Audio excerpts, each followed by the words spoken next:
Okay, let's see. You guys should be able to hear me now.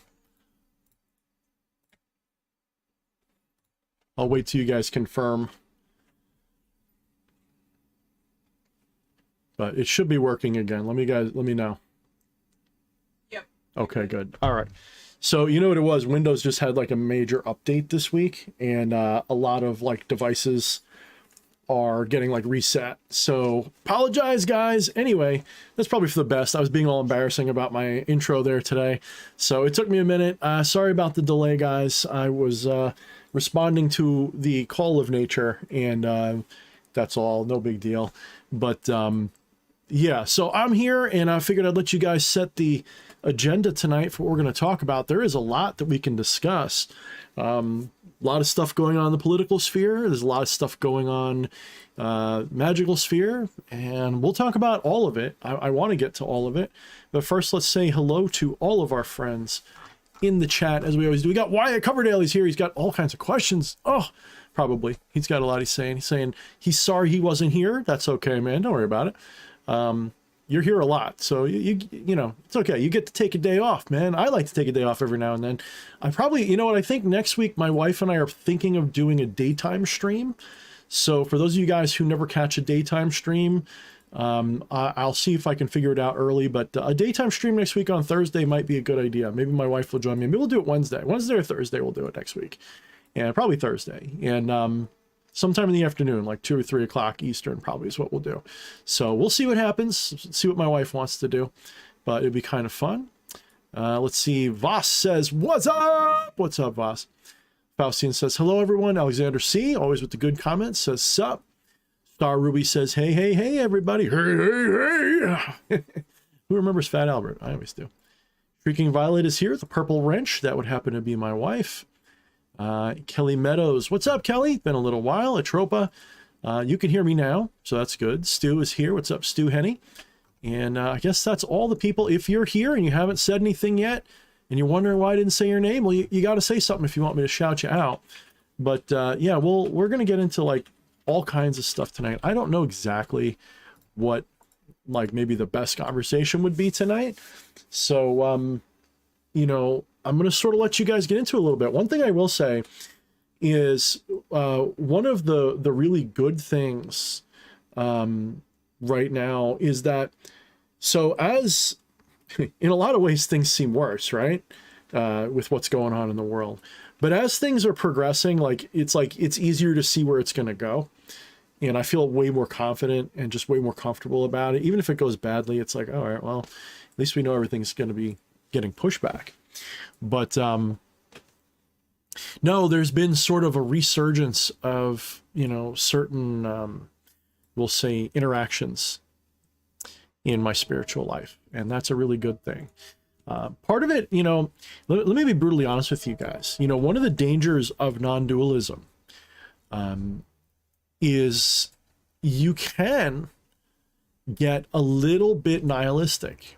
You can get a little bit like you look at the world and it's, and you know, from an intellectual perspective, nihilism is an easy trap to fall into. You can look at everything and say, you know, all of this is a dream in the mind of God, and I am God, and I'm dreaming that I'm not God. That's a very profound statement, right? But then for the character that you're pretending to be, that takes the wind out of your sails, right? So like when you first realize it, it's like, wow, this is so awesome. I realized the truth, I think, right? You know it when you're in a deep state of like gnosis or samadhi or whatever you like to call it. When you're in that deep transcendental state and the ego is sort of subsided and you're there as just it, all of it.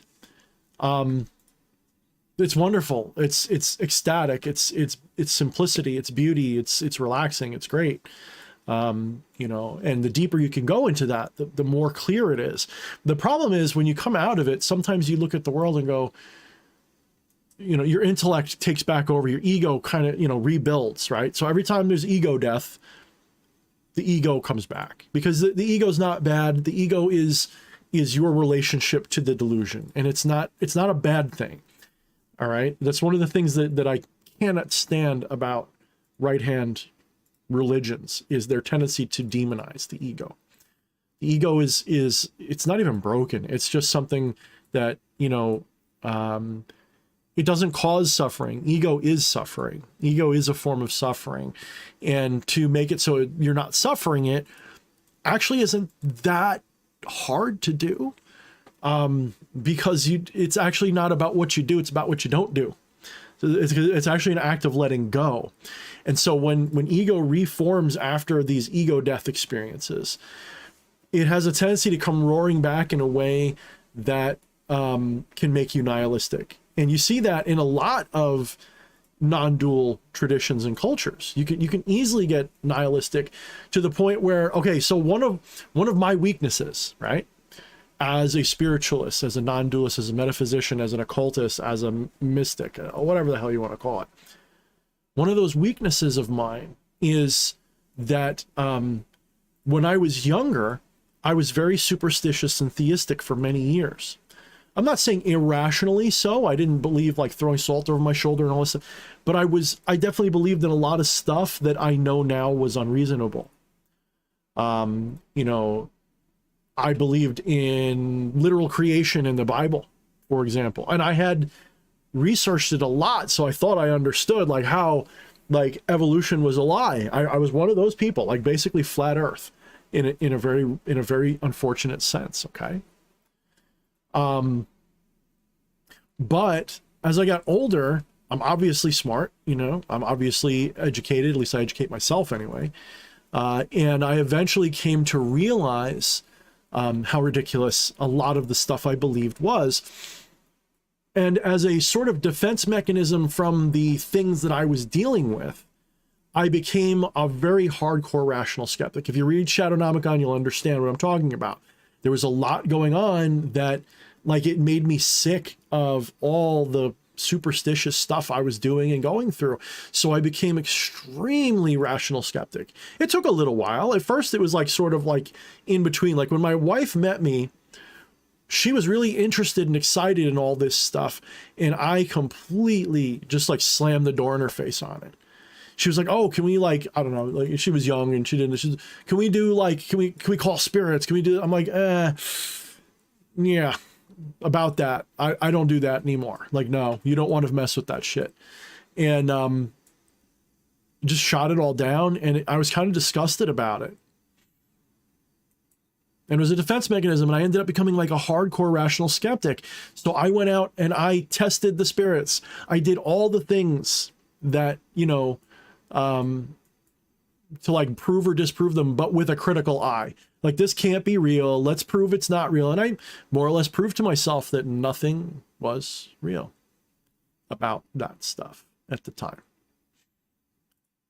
And I began to adopt all of the rational skeptics' positions one by one. And then at some point,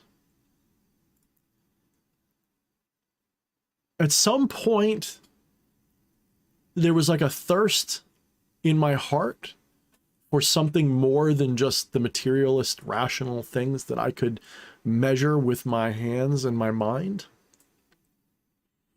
And I started getting back into Alan Watts. I should say I discovered him, really. I was like, oh, well, you know, I'm still into martial arts and stuff, and Zen and Shintoism and all these things are important to that. When I was younger, I used to practice meditation, and I still did. Like, I thought meditation was still a thing. Even though I didn't think it was anything mystical, I just thought it was a way to clear the mind, you know? Meditation's a bullshit word too, by the way.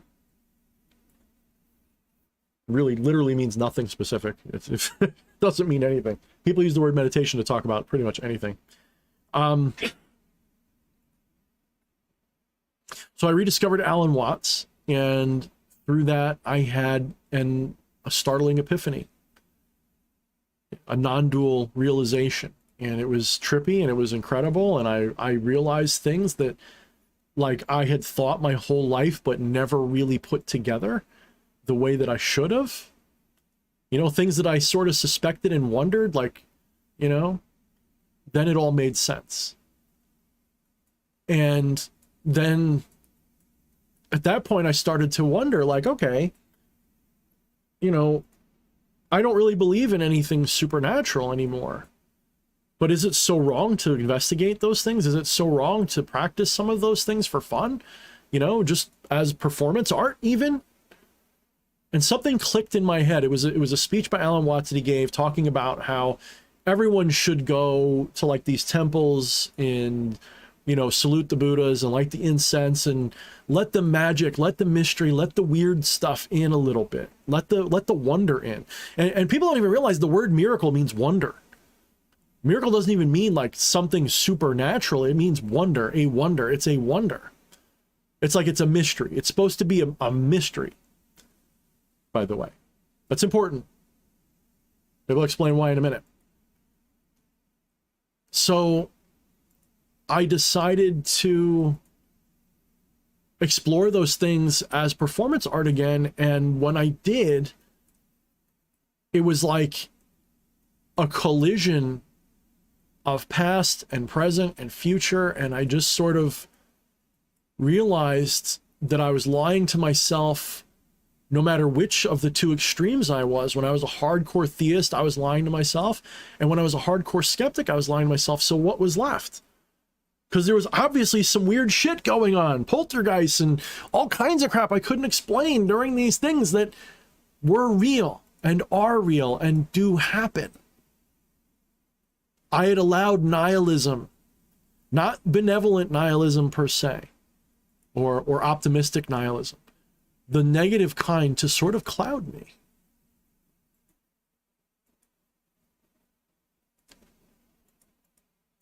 Now, for the last several years, I've been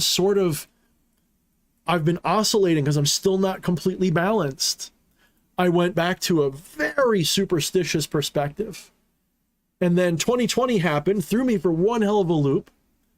Even though the creepiest freaking predictions that I made by working with President Marbas all come to pass, and other stuff that I've done work for is now finally starting to materialize and manifest, for that period, I got like really kind of nihilistic again.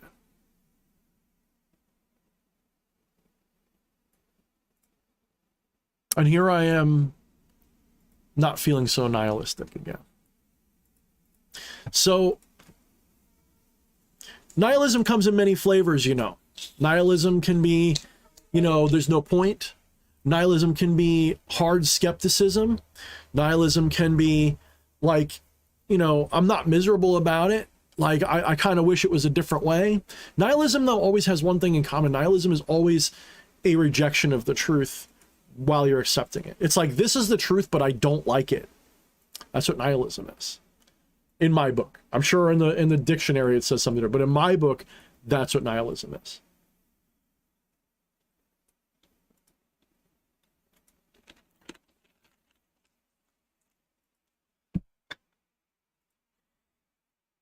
I don't want to go back there. I don't like nihilism. Nihilism is not reality. People who say like, oh, I'm nihilistic because I understand reality. No, you don't. If you understood reality, you'd go, wow, I'm finally free. I'm free of all the projections and all of these false pretenses that religion and skepticism forces down our throats. The truth shall set you free. And if you don't feel free, you still haven't got the whole truth. Mark that shit. Make a tattoo out of it. The truth shall set you, the truth shall set you free. And if you don't feel free, if you feel nihilistic, you still don't have the truth fully. You still don't fully get it.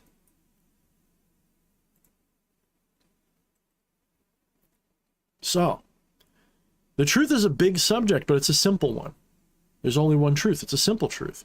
But that truth can be interpreted so many ways that can throw you off. When you come back down from your gnosis, from your samadhi, from your higher lofty states of transcendental awareness, when you come back down to the real world, you still got to rationalize that back into your life.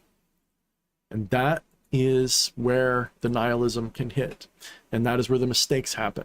That's where the cults form. That's where the religions come from. All the corruption of all the higher ideas, they always come from the part where you come back down after realizing the truth and have to integrate it into your life. And well-intentioned people will turn it into religions that turn things into shit.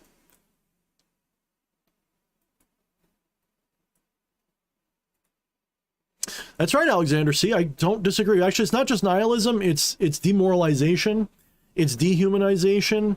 It's not even humanitarian stuff. Like it's not humanism. Like this whole secular humanism. Actual, like the way I envision sexual, hey, excuse me, a little Freudian there.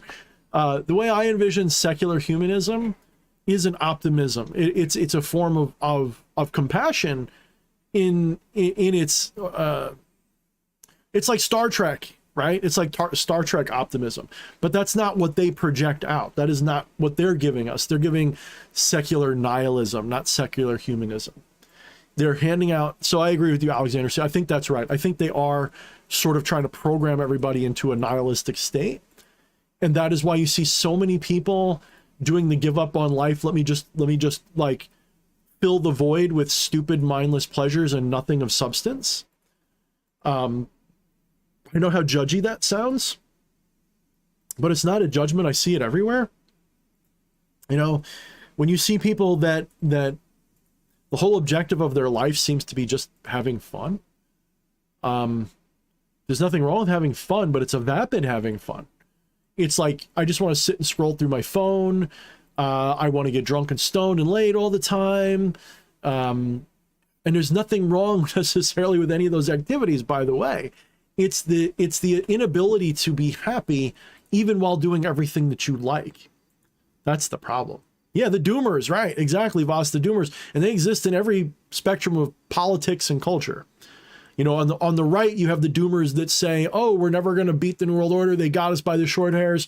China's going to invade tomorrow. Nukes are already flying. Trump's going to be arrested. Everybody give up, give up, give up, give up. Surrender, GI. Give up, GI. It's all over.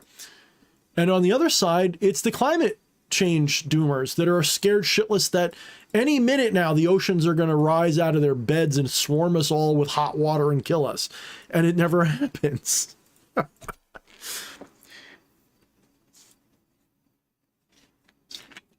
I mean, what do you do? Wyatt, I think you just won the whole night with that comment. I almost spit my freaking drink out. Sexual humanism, liberty and ass for all. Dude, that needs to be a meme. A meme. You idiot. A meme. I know it's the word meme, but I said a meme. Make it a meme, guys. Make it a meme. Let's go with the wrong speak. Fuck it. Make it a meme, everybody. Wyatt, I give you the task of making that into a meme. Make it into a meme. I want to see that meme, and I want to post it. So get it and figure out how to get it to me. Put it on your thing as a post. Sexual humanism, liberty and ass for all.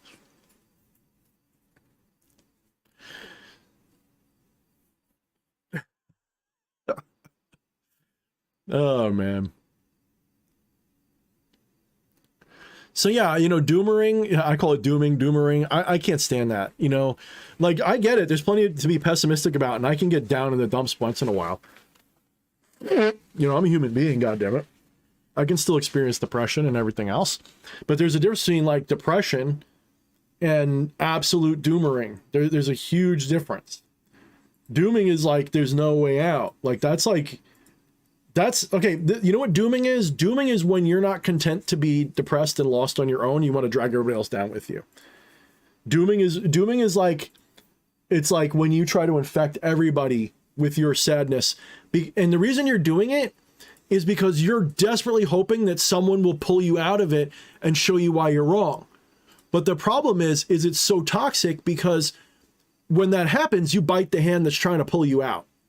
I've seen this happen a lot. It happens a lot on my side of the political aisle because a lot of what's being done demoralizes us so badly. Being called racist and bigot every fucking day, losing friends, you know, all of this shit, seeing the entire world of media and corporations and fucking Hollywood and even your childhood fucking heroes turning out to think and say things that are so demoralizing. You know what it's like to grow up being a fan of Arnold fucking Schwarzenegger, knowing that, okay, this guy's never going to be perfect. He's a freaking meathead and all this other shit. But to grow up sort of thinking he was like this cool freaking actor guy and loving his movies, to like seeing him a few years, you know, not long ago go, screw your freedoms, you know, like, oh, what? Like I would have to fight you? Is that what I'd have to fight the guy I thought was cool as shit? Never meet your idols, by the way. That's a piece of wisdom that I hope you learn. Never meet your idols. By the way, September 30th, we're all getting together in Newark, New Jersey to hang out for a really cool get together. So I hope to see you guys there. You can't fucking make this shit up. My wife's laughing. That was a good one. Don't meet your idols. Even me. Don't meet me. Just come there to like hang out. Don't make it about me. You know what I should do? Just to like really like set a precedent when people show up. I'm gonna like not shower for like a week before that, and I'm gonna like just crack the biggest fart when I meet everybody. And this way everyone will be like, ew, I didn't like that guy. And then I'll lose my following and I can quit this shit forever. That'd be really, I'm just kidding. I wouldn't do something like that. I couldn't do something like that. Oh, there's nothing worse to me than like feeling gross like that. Ugh. Yeah, Odo, I mean, you're right. That's the problem. Everybody thinks this is the fucking end of the world when really it's just changing. It will always change. I mean, here's the thing. We are on a precipice, and the situation could go very badly. Okay, if the things that are coming into this world in the next generation, if not sooner than that, are going to shape the next 500 to 1,000 years, at least on par with, you know, the Jesus event, whatever that was. I'm going to say it's at least on par with that. The singularity, the AI, whatever the fuck it is in the next, before 2100, excuse me, 2100, whatever, before the 22nd century, before the year 2100, something huge is going to change. Okay.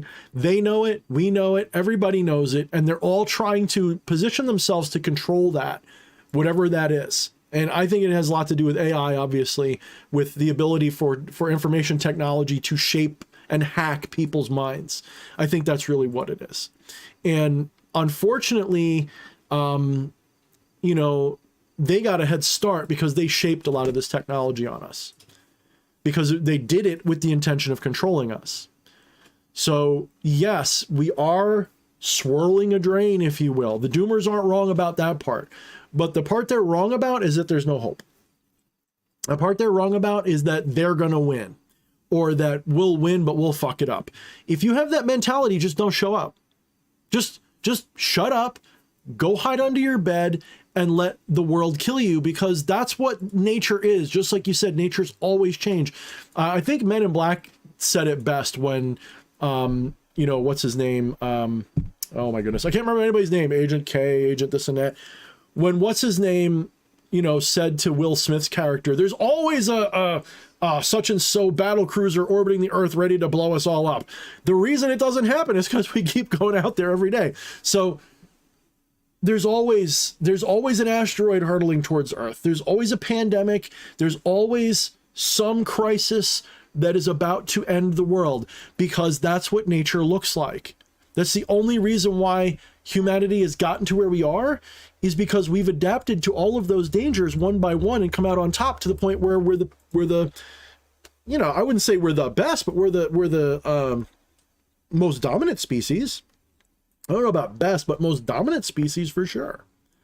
So we're the most dominant species because we've adapted to all of those things. And almost, you know, look, the reason that they hit you with the nihilism is because they want you to think that you're a virus that needs to go. They really want you to think that you're a virus.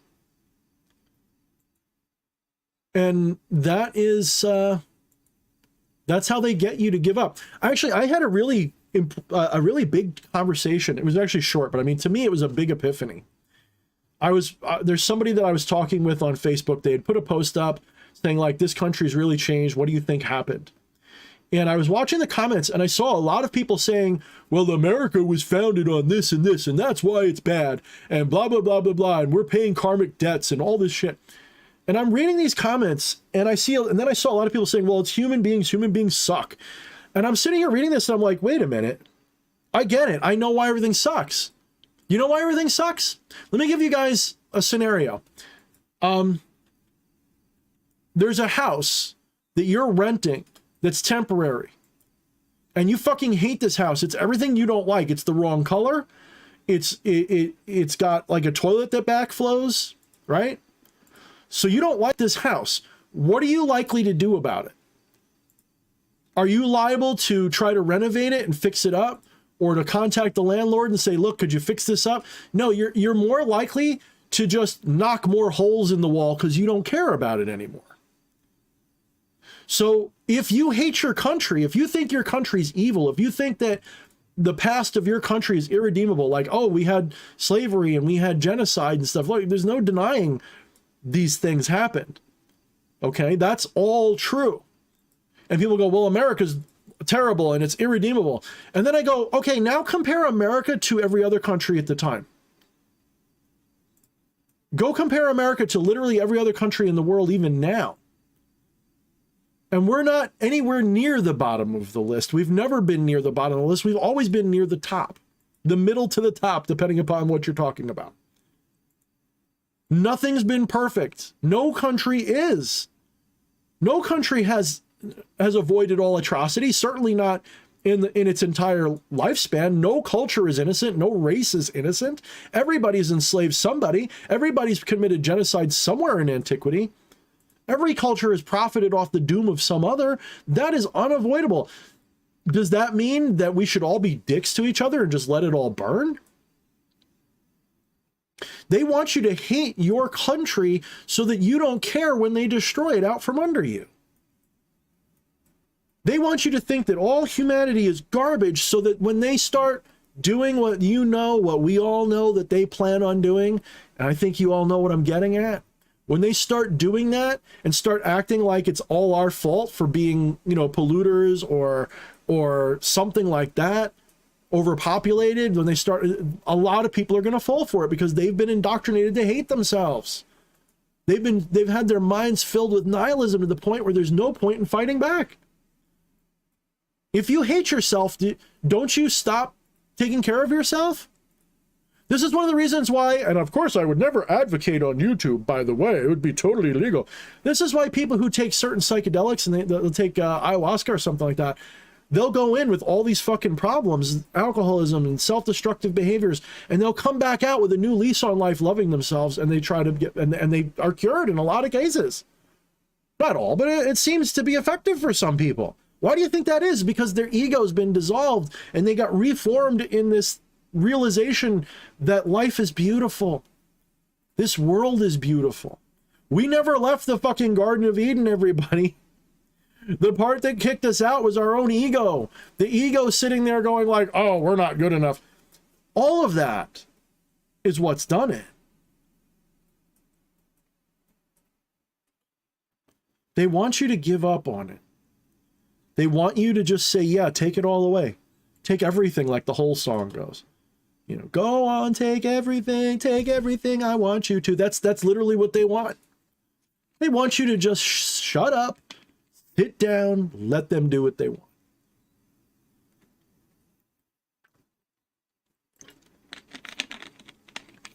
This is why I find Gnosticism fascinating, but when I ascribe Gnosticism to my practices and my beliefs, I guess you would say I'm not a true Gnostic, because one of the fundamental beliefs of all Gnosticism is the material world is evil. I don't see that at all. Egoism, if I believed in the concept of evil as an absolute, I would say egoism is the closest thing. Not materialism. But materialism's kind of gross. I mean, like materialism as a metaphysical mentality, the Aristotelian, everything's particles and shit. So that materialist mentality, material is not evil. The material world is not evil. The ego, however, that manifests it is a source of suffering when it has not been aligned with the truth. Nihilism being an example of that. Yeah, Wyatt, my email can be found in the link in the description on the Linktree. It should be there. I forget it off the top of my head, but it's in there. Just send it there. Thank you, brother. If I like it, I will post it with full credit. So yeah.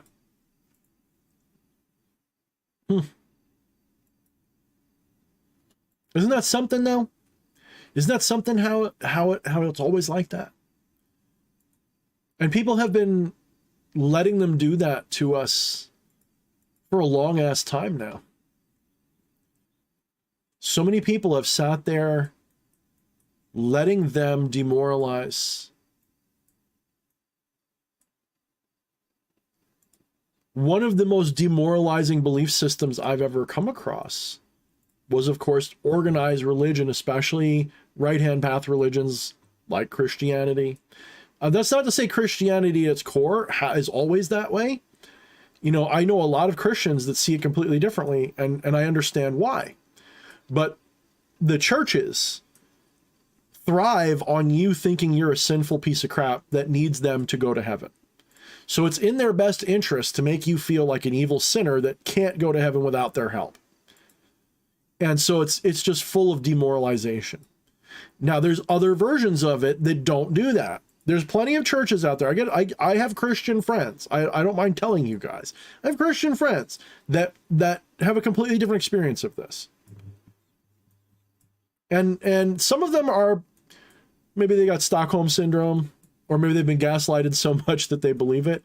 But gaslighting is a big part of all right-hand path religion, all of it. Every single right-hand path religion begins with the seed of doubt of your own value and worth. Every single one of them. Not so that you are put in a position of modesty, but in a position of humiliation. So that you are willing to accept not only their advice, but their judgment, their control. And that seems to be common in pretty much every right-hand path religion I've ever come across. They all begin with that original sin, or with you're a fallen being, or you can achieve divinity, but only if you do this thing. I'm also noticing, guys, by the way, either I'm pissing people off or suddenly something weird's going on, because I just dropped to a whole bunch of, like, I went from almost, 40 people down to 8. So I don't know what's going on. Let me know if you guys are having problems, because I'm suddenly seeing, like, and it's holding there. It's saying 8 people and nobody else. So let me know in the comments, did I lose internet or something? Or are you guys having problems? Like, did the world get nuked? And I'm going to find out in a minute when the blast wave hits. Okay, it started to jump up a little bit. Dude, we went from almost 40 down to 8. And now we're at 18. So either I started saying something that people didn't like, or somebody else came on that's a better streamer, or there's some kind of problem. That's really weird. Yeah, I wonder if I'm getting throttled. Now I'm at 18. Now it just went down to 12. This is weird. Yeah, it's like fluctuating bad. I don't know what's going on. I guess I'm not that interesting tonight. I don't know. That's really weird. You know, it's also really weird because I went from, I don't know, sometimes 150 a night to 18. I guess I'm just not as popular, but you know, I can tell that YouTube has throttled me over the last 2 years, because it went from I could do no wrong. I was getting people hand over fist. And then all of a sudden, like, as soon as the election on 2020 happened, I'm not kidding. Like, I can show you the chart. It's like skyrocketing in subscriptions. 2020 election happens and kaboof, right off a cliff. I know that I offended a portion of my audience by talking about the things I talk about politically now.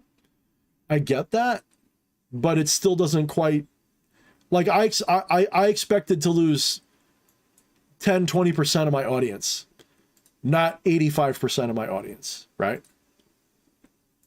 And, you know, someone could say, like, oh, you're just not being You're just not being self-aware, Thorne. Of course, you lost 85% of your audience because you believe in unpopular stuff. No, I don't think that's it at all. I really don't, because I don't see it outside of that. I see it only in my engagement, especially on YouTube. Like I see it on Facebook even. I mean, I make a post on Facebook about something that is okay in the system, so to speak, like it doesn't offend their algorithms, and it'll get 100, 200 people liking and commenting on it. If I say something about current events or that's political at all, I expect it to be of lower interaction, but not three fucking people. I'm telling you right now, I will go from 100, 125 engagements on a post on Facebook to 3. All I have to do is say some political stuff, and it takes like a week or 2 for it to go back up. Doesn't matter what I say. And I've asked, and I've had people say, well, I don't like your political stuff. Okay, that's fair. I expect that. But 3? From 130 to 3? That's not because it's unpopular. That is not the case at all. I know it's not the case, because I'll have people say, I didn't know you posted this week. So it's not, it's something they're doing, and it really is frustrating to me. I will also say that another thing that it's going to sound a little bit weird, but also at the same time, my Amazon sales went in the toilet. As soon as I seemed to be getting throttled on social media, Amazon also started to, like, my sales just started going off a cliff. I went from, I don't know, 2,000 plus, like it was a full-time job sales wise on Amazon, to, 1,000, then 800, then 600. Now it's like 200 or 300. Like, it dropped off a cliff. I know that there's a limit. I know that they're not going to keep promoting you forever when you're a new author, but from what it was to like next to 0 again. So they've got to be yeah, Troper, they got to be fucking with me. Fleshy came in after that wave started, Stu. No offense to Fleshy, because I know he was part of the draw, but before Fleshy, I was 250, 300. I think the most I got was about 280 a month in new subs, which is a lot for a small channel like mine. I was growing more than anybody else at the time, and I was skyrocketing in subscriptions. And then as soon as I started even hinting at politics, and as soon as the 2020 election happened, it all just went off a cliff, like straight off. And Fleshy came in sort of around when it was good, but also was there when it wasn't. So it's like, I don't know, man. I really don't know. If I post on places, I still get told how awesome my content is. I still get random, compliments from people. Like there's a lot of groups on Facebook that I post on and I interact with, and they're almost always positive. I don't really get many negative, interactions anymore. And when I did, it was mostly from, the handful of woke people that were following me that got offended by everything. I know you're kidding, Stu. No, but I wonder about it too. I've even talked to Fleshy about it, Stu. So it's not even that you're kidding. I've actually wondered about that. I know that he and I together had an entertaining chemistry. He definitely, changed my attitudes a little bit. Like, I act differently when Fleshy was on the stream versus how I feel like I act when he's not. And I'm not saying it was always perfect. Sometimes it was like, I want to be a little bit more, Plutonian or something. I want to be a little bit darker and more harsh and more, LaVey style, so to speak. And when he was around, I was more goofball. And I know the goofball is more entertaining. But I don't know. I miss him. I got to get him back on sooner or later, just for fun. One night, just have him on for a fun stream, not as a regular. He had his life he had to attend to, So I don't hear from him half as much. I still hang out with him. It's just we went from like every week on Thursday doing this and also gaming to like then every week on Thursday, and then he bowed out of that, and it's gotten like every couple of weeks we hang out now. So it's a little bit less common. But he's got a full-time job, you know, he's got a boyfriend or whatever. He's got his studies he's doing. I don't know if he's still doing that part where he's learning coding and stuff. But I think it's safe to say that unless something weird happens, he will be at the meetup on the 20th. Excuse me, the 30th of September. He should be there. So if you guys are interested in meeting Fleshy too, he should be there because he is planning on coming to the East Coast for at least a weekend, but hopefully more like a week. So that would be pretty freaking cool. If you're watching this, Fleshy, I do hope we see you soon. So that'll be a lot of fun. And I don't know. I think he's going to spend a couple days at my house and a couple days in a hotel. We'll see what he decides to do. I don't know whether it's weirder to have him stay at a hotel or at my house. I don't really have a house. It's more like a how. It's a little cottage on the back of a garage. It's small. I don't need a big house. I never wanted one. Oh, thank you, Atropa. She says I'm still just as entertaining. All right, let's get to some spirituality and mystical and magical questions. Wyatt says he's having trouble finding my email. It should be on the Linktree link. If you click that link, one of those links should be to my email. I hope it should be. Maybe that's why I'm not getting any email questions. Hold on a second. Hold on. Now I feel dumb. Let me do this. Let me see. That would really be stupid if I didn't have it on there. I used to. Well, what do you know? It doesn't look like it's on there. Are you kidding me? What? You know what it is? Because I had it on my website. That's where it was hiding. And it's not there now because the website's still being built. Oopsie. Oopsie. All right, well, give me a second. I will post it in the chat. That explains why I thought it dried up a little bit. See, that just shows you how much I care these days. I've been very, I don't care about this anymore. Let me fix that. Wyatt, if you're not back, I hope you come back and catch this, because here it is.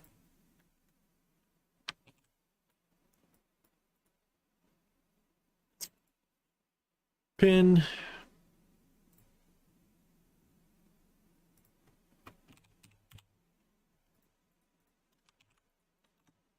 All right. When you guys see Wyatt, let him know to check the pin comment. That's my email if you guys need to email me about stuff. I am developing something right now I'm building up to.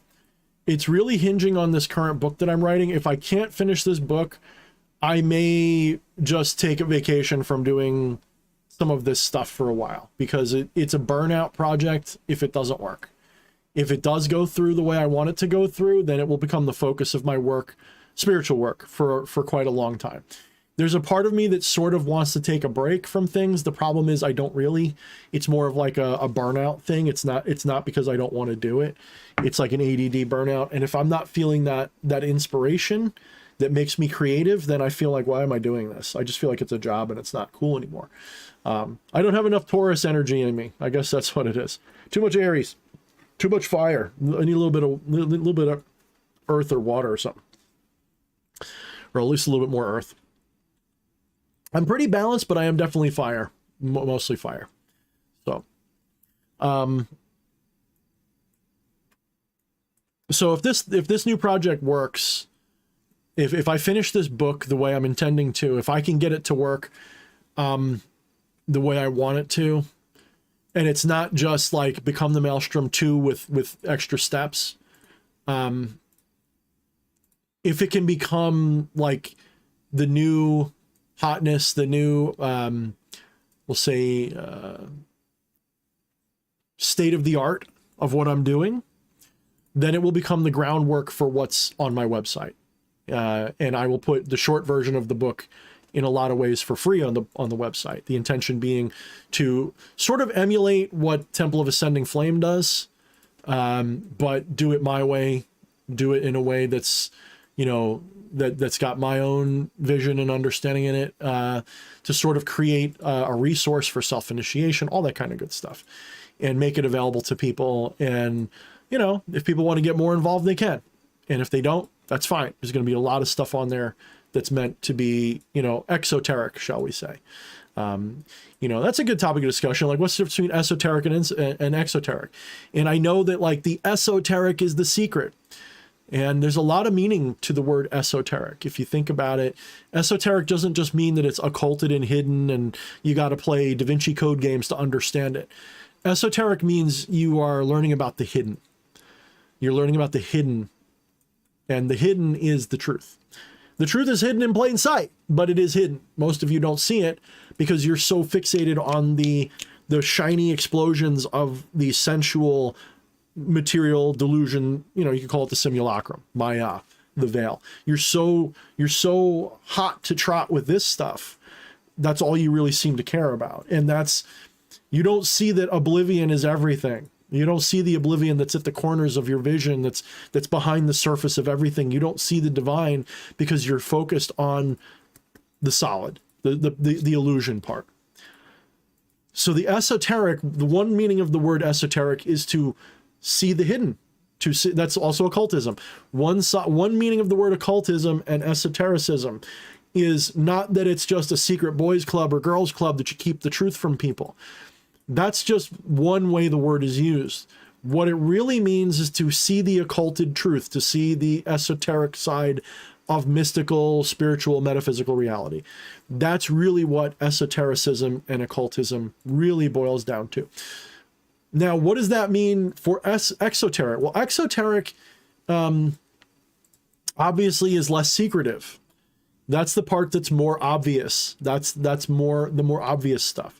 Now, you could also use it like this. One of the ways I like to use it is, I believe personally that the most important truths should be shared in an exoteric manner. So that means, you know, giving people the fruit of certain philosophical perspectives that I'm interested in, that's free. That doesn't cost anything. That's a pleasure for me to do. But helping you personally with your own personal issues in life, or sharing things that I've created as an art form, those things are not so open to everybody. And if it's something that's really personal, then it really should be esoteric. So like if you were to like hire me to do whatever, to talk to you, to do ritual, whatever, that's esoteric, because that's never going to see the light of day with anybody else without your permission at all. You know, it could if you give me permission, or if I ask and you give it, or if you say, hey, yeah, share this video as a promotion to yourself. I don't care. Okay, fine. That's different. But by nature, it's meant to be esoteric. It's also meant to be esoteric because it's between you and yourself, right? It's all about you. It's all about your belief. So your practices, your discoveries, your gnosis, that's also esoteric. And all of the best practices have both. You know, all of that stuff should be a mixture of both. A good mystery school should have a little bit of both going on. There should be a front-facing part where the stuff is shared, and then there should be the hidden part that not everybody sees. You know, it's a lot easier to do the spiritual work when not everybody gets access to it. Believe it or not. Not because you're trying to have a cult environment where everyone is like, you know, supposed to be like really quiet so that you can hide what you're doing to them. But because you can be more honest that way. That's the meaning of a confessional booth. That's an esoteric practice, the confessional booth. So that you can go in and tell the pastor, the priest, all your sins without worrying about everybody knowing about it, even though everybody does, right? That's what that's about. And so there is something to the keep silent stuff. There is something to the occultism, the cults, the esotericism. There is something that is not bad about that at all.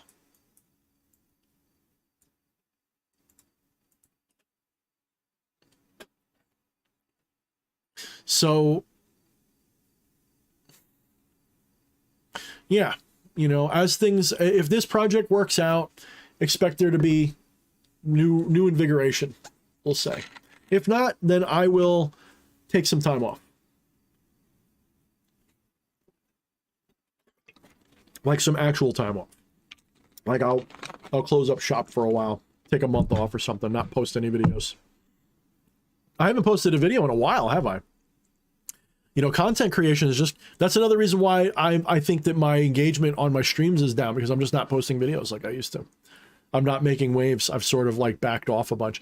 And a lot of that is lack of inspiration. A lot of that is distraction from the world. A lot of that is, you know, my mind is not preoccupied with the right things. It's preoccupied with the wrong things. That's all on me. Jafar's talking about dreams and stuff.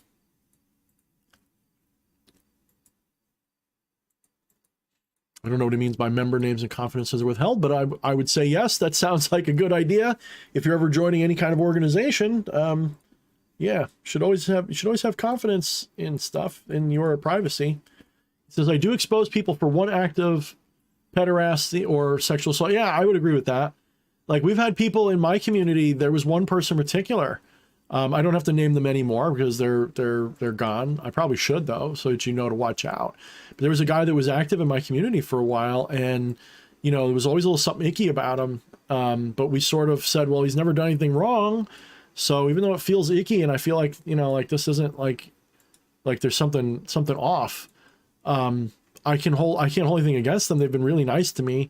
So, you know, let them in, let them hang out with us, let them be seen with us. And then lo and behold, a few months later, it turns out that the guy is like literally harassing women in the worst possible way. And even younger underage girls coming to me with stories. Look, I don't do the Me Too thing, but on some level you got to take precautions and you got to trust. And when people that I know wouldn't lie to me about those things come to me and tell me with evidence that it's happening, I've got to do something about it. I can't just ignore it. And it's really an unfortunate reality that, you know, there are people who make stuff up to slander people, and then there's people who do it.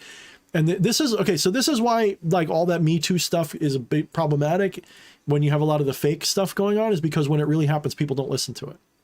That's why it's the you know, cry wolf scenario thing. That's like the worst fucking thing, because when someone is actually a victim of that stuff, people are more inclined to, you know, look at them like, oh yeah, sure, you know. And it definitely seems like a theme that's been running through the community a bunch lately. There's been a lot of accusations flying around, none of them towards me, thankfully, of course. You know, I'm just sitting here with my wife, but a lot of accusations flying around about different people in the community being, you know, predators of one kind or another, or abusers, or this and that. And, you know, what can I say? You know, I think it's true in a lot of cases, and I think it's not true in a couple cases, and it turns into a mess. I worked with someone for a little while that was a pretty big name in the community, and I trusted them and I believed them when they told me that they never hit a woman or anything like that. I believed that they were being, you know, because I wanted to believe it. Let's be honest. I wanted to believe that they were innocent. And then not even a year later, they get the same thing happens again. Lightning strikes twice. Oh, they're accusing me of something I didn't do. Sure. Right. So that I find, you know, not just accusing, but with picture evidence. Yeah, I can't just, you know, I can't believe that. So, you know, it's one of those things, you know, when someone doesn't want to be caught, they find ways to hide in plain sight, and it sucks. Oh, I think I'm going to get a stutter here. I see it loading. Something's going on. Internet problems. I'm back up to 34, and of course it's doing a weird loading. Please wait. I'm getting a throbber. Let me know if I'm still streaming okay, or am I no stutter? Okay, I'm going to try refreshing this. Hopefully it doesn't fuck it up. Should keep going just fine, even if I refresh it, so.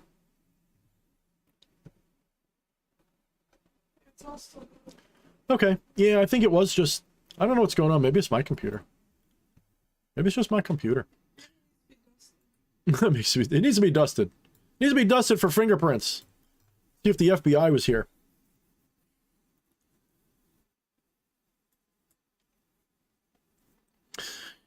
Yeah, you know, White's talking about like predators and honeypots and all that kind of stuff. You're not wrong, dude. You're not wrong. Charles Crippen says, I think the synchronicities are more available when secrets are kept. I agree. Very good. Yes. And by the way, later. See you later, Charles. Good comment, by the way, in case you watch this later. No, I agree with that. You know, there is something to keeping it secret. And unfortunately for me, one of my habits is I keep things secret, but like, especially if I need to. But a lot of the time, I like to show off my rituals. Like, I like to be a little exhibitionist in my rituals. I like to show them to people. And I feel like I don't need them for me. Like, I've sort of reached a stage in my practice where doing rituals it's got to be performance art. Otherwise, I don't really do them. I'll do meditative stuff. Again, meditation doesn't mean anything, but I will do what you would call meditative stuff. You know, that's often the focus of what I do. I'll visualize. I will try to channel and create directly. Don't need to do these rituals. It doesn't do it for me, especially if I do them all the time. I just burn out on it. But to me, doing stuff like that is also kind of like a psychic colon cleanse. Like, it's necessary to do those things once in a while. It's you know, it's got to be, even if it's just like once a month. Like, I would say, like, I'm like that Christian guy that goes to church twice a year lately. Like, I've been very, you know, a little bit more than that, but that's kind of how I am right now when it comes to this stuff. I'm not doing it with the regularity that I was for a little while. And that's not good or bad. It's just a fact. It does have an effect. Or should I say it doesn't? I don't know. You can think of it however you want. But what I think happened also is there was a lot, I put a lot of energy out, and I put a lot of eggs in one basket, not one basket, but I put a lot of my eggs out there, so to speak. And some of those things that I worked on, especially in 2020 and early 2021, there was a lot of punchback for that. There was a lot of, you know, a lot of retaliation against me and my friend. A friend of mine that was doing some of that with me ended up in the hospital. And it seems pretty significant that it happened like literally right when a pushback would have happened from doing that work. Like, we engaged with something way too big and we got pushback. And for me, it was more in the form of pushing me back down in my confidence. And for him, it was, which to me is a bad hit, by the way. I don't do well with like broken, you know, to me, confidence is a big deal. Like, if I lose confidence, I don't do as well. Ooh, my secrets are out, but that's, who's not like that, right? For him, though, it was all health. It was like so here's a lesson for you. Okay. Curses, and we'll say even blessings and magic in general, works on the principle of balance and imbalance. In almost every example I've ever encountered it. It's virtually impossible to curse someone who lives a balanced, healthy life. And by that, I mean, they are not just physically healthy, but they are emotionally and socially healthy.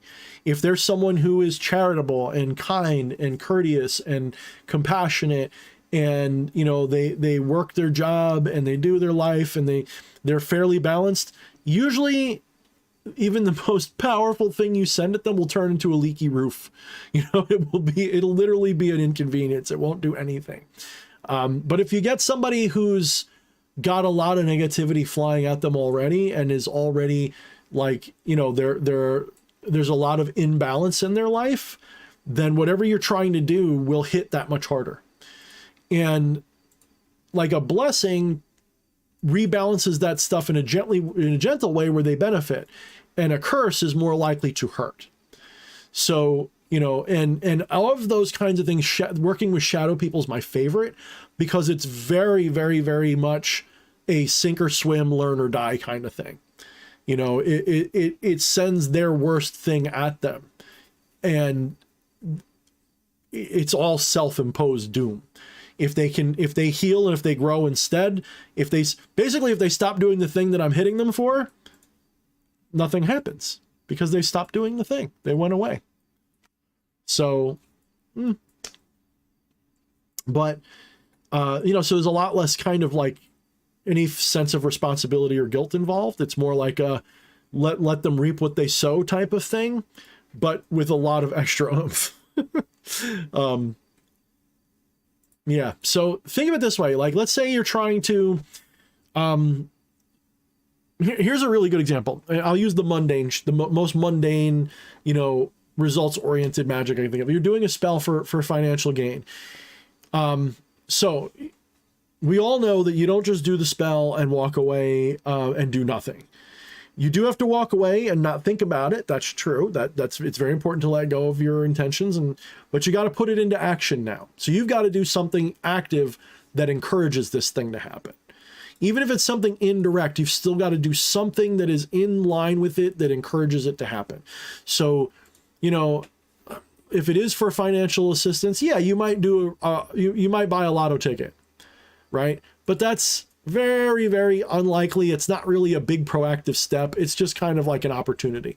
You've got to give yourself multiple opportunities for that financial boon to happen. And some would argue, the skeptic would argue, there's no difference between doing that with a ritual and not. And they're not wrong in that sense, because it's very difficult to show that the ritual caused anything, because rituals don't really cause anything. They reveal things. When you do a ritual, you're not causing an outcome, you're revealing something. That is the ultimate goal, is to reveal the miracle, not cause it, because the miracle's already going to happen or it's not. Remember, the meaning of the word miracle is wonder. So the wonder is always going to be there. It's up to you to see it. Synchronicity happens every moment of your day, but you only notice the ones that you notice as synchronicity. If you really were cognizant of all the things you've predicted in your life that happen, you'd realize synchronicity is constant. It happens all the time. What makes synchronicity different from predicting that you're going to have to go to the bathroom today, right? What makes it synchronicity versus just a prediction? So when you realize that the divine will is inevitable and happens all the time, and you don't have to choose things, you don't have to do it, when you realize it's going to happen anyway, the purpose of ritual, spellcraft, whatever, is to reveal that to you and reveal that you know it already. Like, a person who practices these things enough gradually has no need for them, because their form of causation is more like prescience and prediction. They just know that they're going to live a charmed life. They know that tomorrow will be better. They know that their will be done, because their egoistic desires align more with that will than ever before. Because their practices cause ego death after ego death after ego death, refinement, regrowth of that ego, rebuilding that ego over and over and over again, until that ego is now in much better alignment with what is, rather than what it wants. What it wants becomes what is. And you might say, like, oh, you're submitting to the higher power. No, you're recognizing that that's what you are, and you're getting out of your own way. That's really what it's like. Think of it like when you're first learning to drive. When you're first learning to drive, one of the problems with that is you're trying to force the car to go where you want. So you tend to oversteer, you tend to slam on the brakes and slam on the gas, and you're really out of control, even though you're in really tight control. Like, you grip the steering wheel hard and you're really trying to force it. Once you've learned how to drive, it's actually letting go. It's easier to drive in a letting go state than it is in an intention state. I don't think about how much I have to turn the wheel to make a turn to go around a turn anymore. When I was first learning to drive, you're like, I don't know how much am I gonna have to do. That's literally what magic and ritual does. You start off with this white knuckle attempt to change everything. Eventually you just let go and you're just doing rituals for fun. And then next thing you know, you're not even doing them for that. You have a nice little super chat. Oh, thank you. My wife just told me we got a super chat. Let me open it up. What do we got here? Roderick Cortez says, hey, Thorne, what are your thoughts on law of attraction? Any truth to it? I'm going to have to take a drink on that one.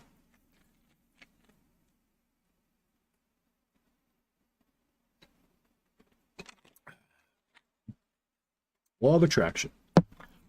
Here's my problem with pretty much all of that stuff, because it's basically like chaos magic and everything else. All of these things put the cart before the horse. Whether it be law of attraction, chaos magic, any form of magic, you all put the cart before the horse, and this is why you struggle so hard. What do I mean by that? So law of attraction is this idea that you do things that are like what you want, or you visualize what you want, and you try to believe that it's real. You try to project the thing that you want into your life by acting like it, and you're trying to cause change by doing that. But all of these things put the cart before the horse. Chaos magic in particular does the worst of the worst, in my opinion, because it gets it on so many levels.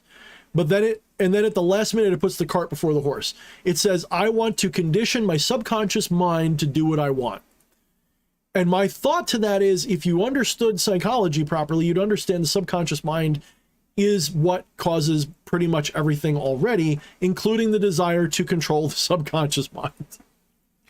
Where does your desire to control yourself come from? You guys don't see a question here? Like an important question about first causes?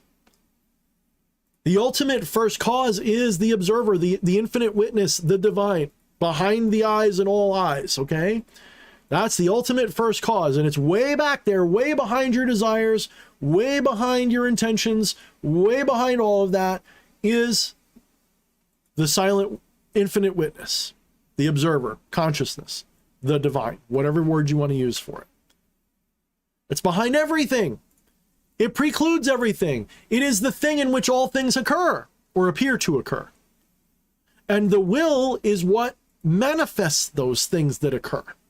But the will is not something you control. Will cannot be controlled. The will is, it's the Tao. And scientists see it as, free will doesn't exist. It's all determinism. But the determinism is the will. That is the Tao. That is the ultimate will, is the Tao, and it is yours. It's not a thing that's separate from you. It is you.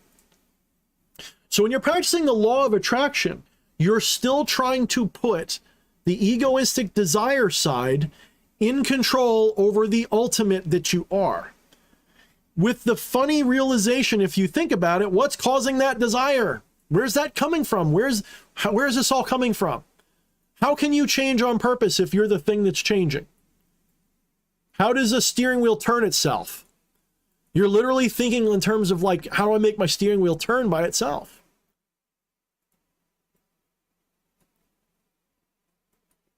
So there is no cause here.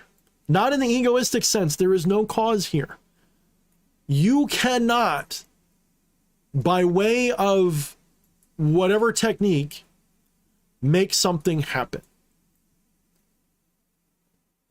Another reason for that is if you understand the most prevalent mystical traditions and some weird far out science ideas, you realize that all time and space are already fully in existence from beginning to end already. There is nothing that happens. Here we go with the Thorne's going to hold up his lighter and say, it's not, here's my lighter. This is not a lighter. It's not here. It's in all these positions, not one of them. It's in all of them at the same time. And it's consciousness that is moving in the time coordinate that causes the appearance of movement in the first place. Nothing changes, nothing moves, everything is eternal. The divine is eternal and timeless, right? According to every mystical tradition ever. The ultimate divine that is everything is eternal and timeless. Well, what is this? Well, change is a constant. Yes, change, the apparent change is a constant, but literal change is not. The eternal divine is eternal and timeless. Consciousness has no, it's always now, right? You've all heard it's always now. Why is that? Why is it always now, no matter what time it is? Is it because now is eternal? Is it because it's always now? And no, it's because there is no such thing as actual literal changing. That is not what's happening. The change that you see is like the change that happens when you read a book and the story forms in your mind one step at a time. But the book is permanent. The book is already there. It's already there long before you read it. So the universe in all of its manifested forms already exists fully. It's consciousness sliding around that, experiencing itself in a way that looks like manifest time and space. So Law of attraction, what does that even mean? What would that mean?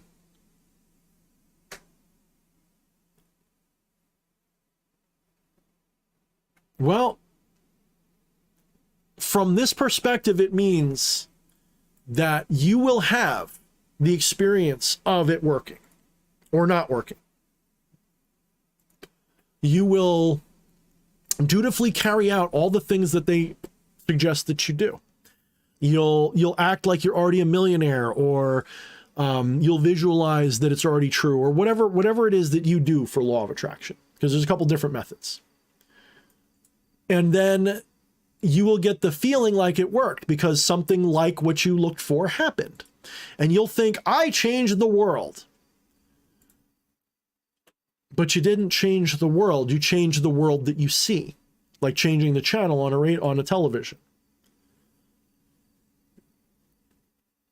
The reason that I understand this is one of the techniques I've developed is I relinquish the idea that what I desire can be made to happen. What I do instead is I recognize that it is within the realm of my divine right to, at any point, experience a dramatic, mystical, miraculous moment of change. And that change has no cause nor effect, but it is my job as the avatar to play along with the mystical events that happen. So I will do things that are like magic spells and rituals and things like that, not because I think it's going to cause the world to change, but because I see it as a gateway for consciousness to slip through and go to something else that it already means to do. Whether I do the ritual or not does not matter. If I'm going to see it, I'm going to see it. But if I do the ritual, then I get the added bonus of, whoa, did I do that? It becomes a mystical or wondrous or miraculous event rather than just a mundane thing. Do you think that I did a bunch of rituals and my life got better because of it? No, that's not what happened, and I refuse to ever think that. It's not been my experience at all that that's how it works. Did I do a bunch of rituals and my life got better? Sure. Did the rituals cause my life to get better? No.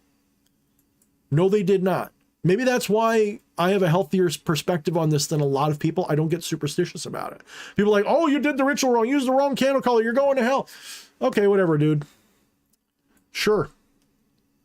Sure, that's what you think. And so you're going to find any excuse for that to be true in your life when it happens. You're going to say, I know it's true because when I did it wrong, I got this. Well, of course, that's what you expected. I will say this, though, in the law of attraction's defense. It is true that where the divine looks is where it goes. The problem I have with all of these systems is this idea that the ego controls that, which is why I keep emphasizing that when I do these things, I'm doing it as a way of getting out of the way, not trying to shove myself somewhere.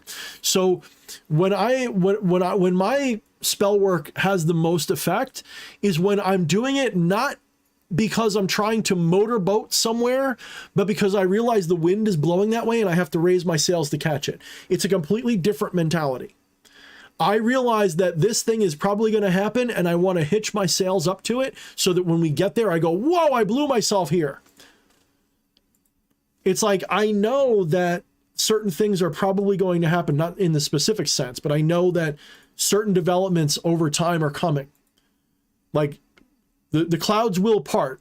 First, we got to go for a really bad storm, but the clouds will part pretty soon, actually. It's going to get worse before it gets better, but like we're still not at the worst part yet. But every day we're getting closer, and it's going to be a very dramatic shift. So I know that's coming, so what do? I will do things that help get myself out of the way of that so that I can experience that to the fullest and have a mystical, miraculous realization of it. That's what I want. That's what I really, so that is the difference between my desires and someone else. My desire is to emphasize the miracle, to recognize and emphasize, to predict and emphasize, to encapsulate the miracle with synchronicity so it really hits home. That's my desire. That desire is way more in alignment with the divine will, whereas someone else thinks that it's their job to control the divine will. Listen to yourselves, those of you who think that way. I'm going to bend space and time to my will. I'm going to make what I want happen. I am going to be a controller, an archon, a powerful person. I am going to become God and control the world. You already are. You already are. In fact, your desire to control it is why you don't realize that you already do. This idea that you have to do a spell to cause shit to happen, or that somehow it gives you like superpowers, that's a great power fantasy, but it doesn't work that way. I know that goes against what a lot of my contemporary, a lot of the contemporaries in my field are saying. And a lot of them don't know it, or a lot of them truly believe what they're saying. But you judge a tree by its fruit. You judge a charlatan by the promises and the claims that they can keep. When you have someone claiming that they're like this all-powerful wizard and sorcerer and shit, and they're living in a basement, that would be okay if they weren't talking about making money off of everything from their magic and shit, right? I'm not saying that you have to be rich and powerful, by the way, to be considered a success. I'm saying, look at these people, see what their drives are, and if they're not achieving those things, then you have a question to ask of yourself: are they really successful? And you'll hear a lot of people make these things like, oh, well, the spirits challenge them all the time. They are on the left-hand path after all, so therefore their life's going to be harder than ever. Dude, this is head games. This is Christianity 2.0. It doesn't work that way. You don't go through harder life because you're suddenly looking at that's not what happens.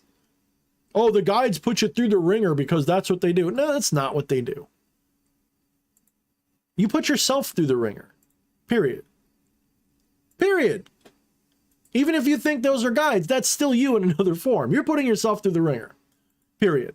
And it doesn't matter which side of the tree you work with. That ringer is always there and you're always going through it. It doesn't matter. You just tend to notice it more when you go looking for it. That's all. When you're living a balanced life, you don't look at everything like, superstitiously, like, oh, I did a ritual wrong, so I'm going to hell or something. You don't look at it that way. It doesn't compute that way. That becomes obvious, like mental paranoia and delusion when you've transcended things, when you've done your work, you've gotten your samadhi experience or whatever you want to call it. When you've had this moment of epiphany and realization, a lot of that superstition fades away pretty quickly. The superstition fades away very quickly once you've transcended this egoistic attitude.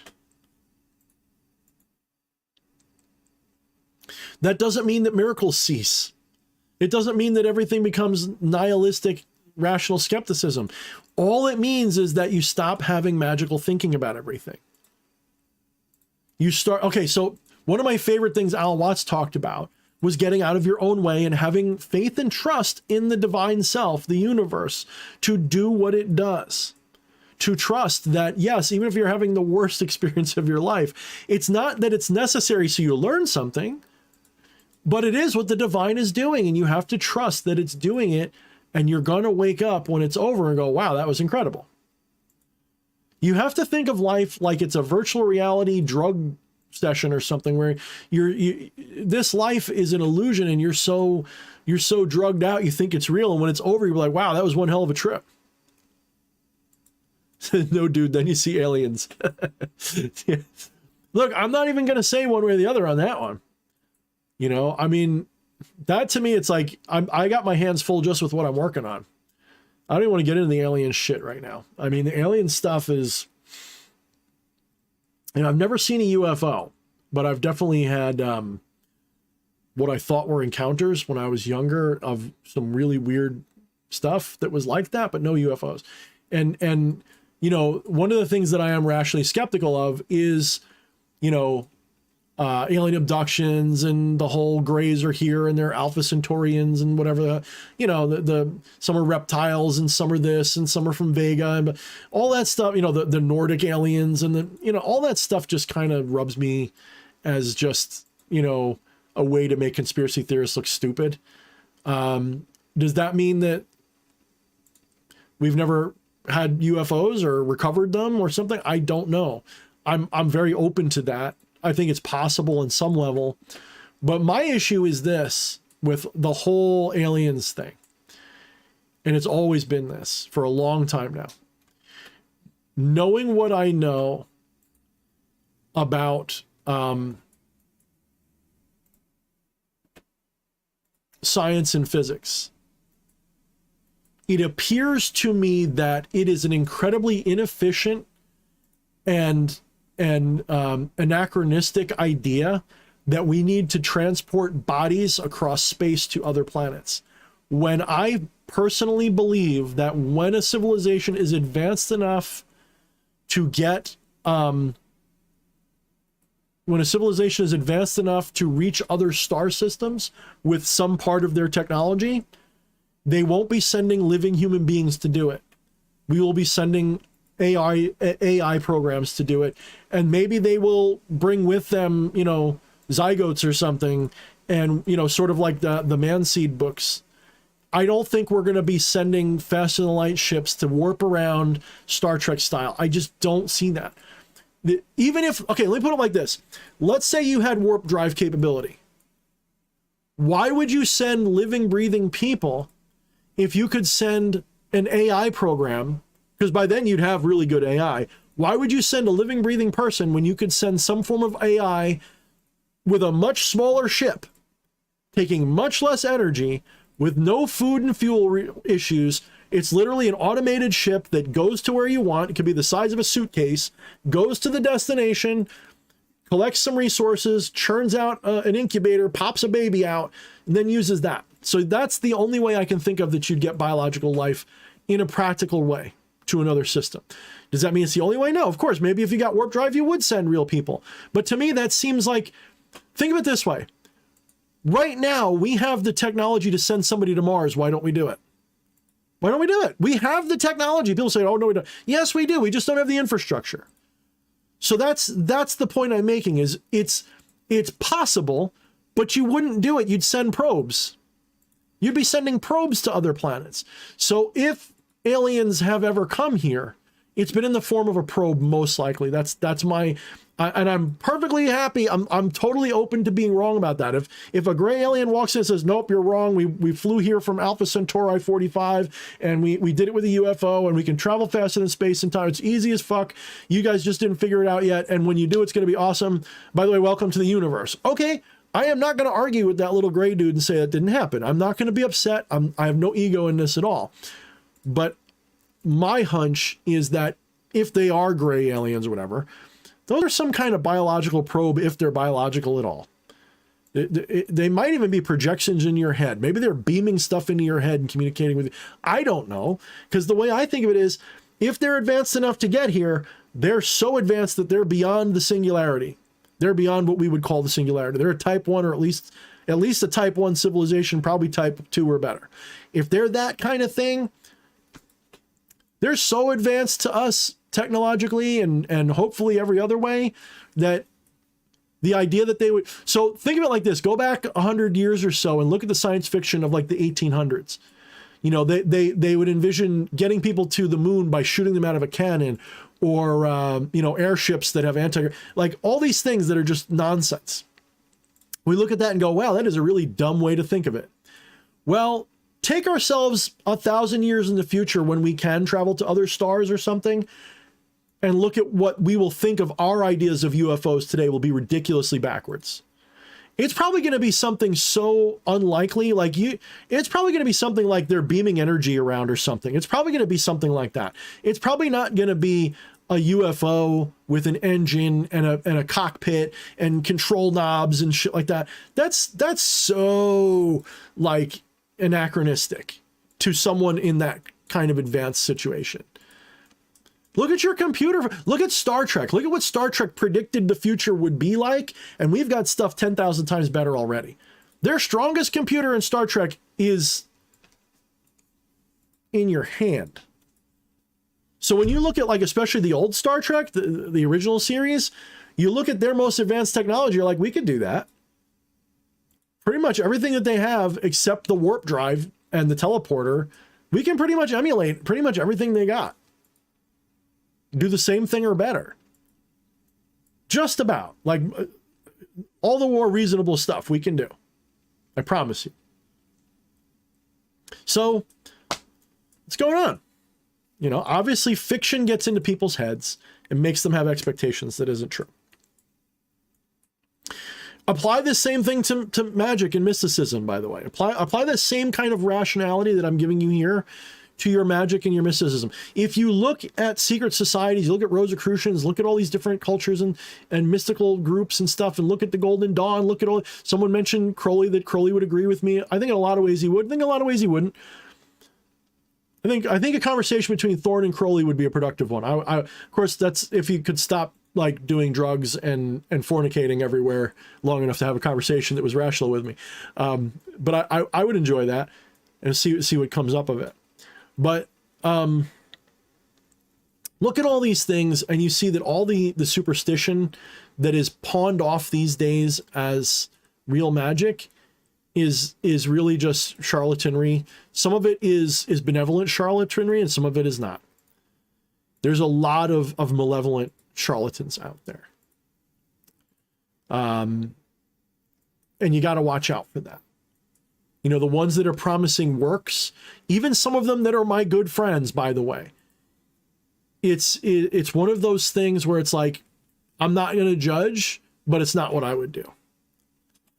You know, I'm not going to judge what they do because they believe it. It's not like some of the people that I'm talking about, I don't criticize because it is their belief. It is what they believe in. It's not something that they're doing just for a buck or for whatever. There's a lot of people in my community, personal community, my Discord community, they believe things that I disagree with vehemently, and I sometimes make it known. But at the same time, I don't judge them for it because they're not doing it in an impure way. Right? They're not doing it to just make money, or they're not doing it just because they're hard-headed or something. They really believe it. They've come to that conclusion. And who am I to do anything other than just present a different alternative? That's all. Welcome, Alistair. Yes, that was, I have a few things like that if you're interested in that stuff. I do a couple binaural stuff. There is chakra meditations. There's a couple different things that I've put on my channel.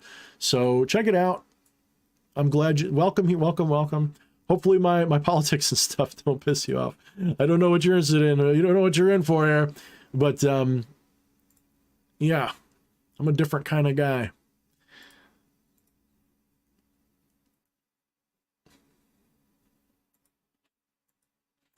Yeah, Wyatt, CM is no longer a part of the community for a reason. I don't want to get into it more than that. He won't be doing anything on my behalf ever again. Negative falling out, and I'm not gonna, I will say that I believe it was his fault, but I'm not going to name names or why, because he doesn't deserve that. Even if I do have disrespect towards him, it's not like that. So, as a human being, he's fine. It just came down to a strong difference of opinion on a rather sensitive matter that wasn't even about us. And it just became untenable. And several people had to leave the Discord because of certain differences of opinion about, I'm not going to say, but certain differences of opinion. And it wasn't like just political. It was other stuff.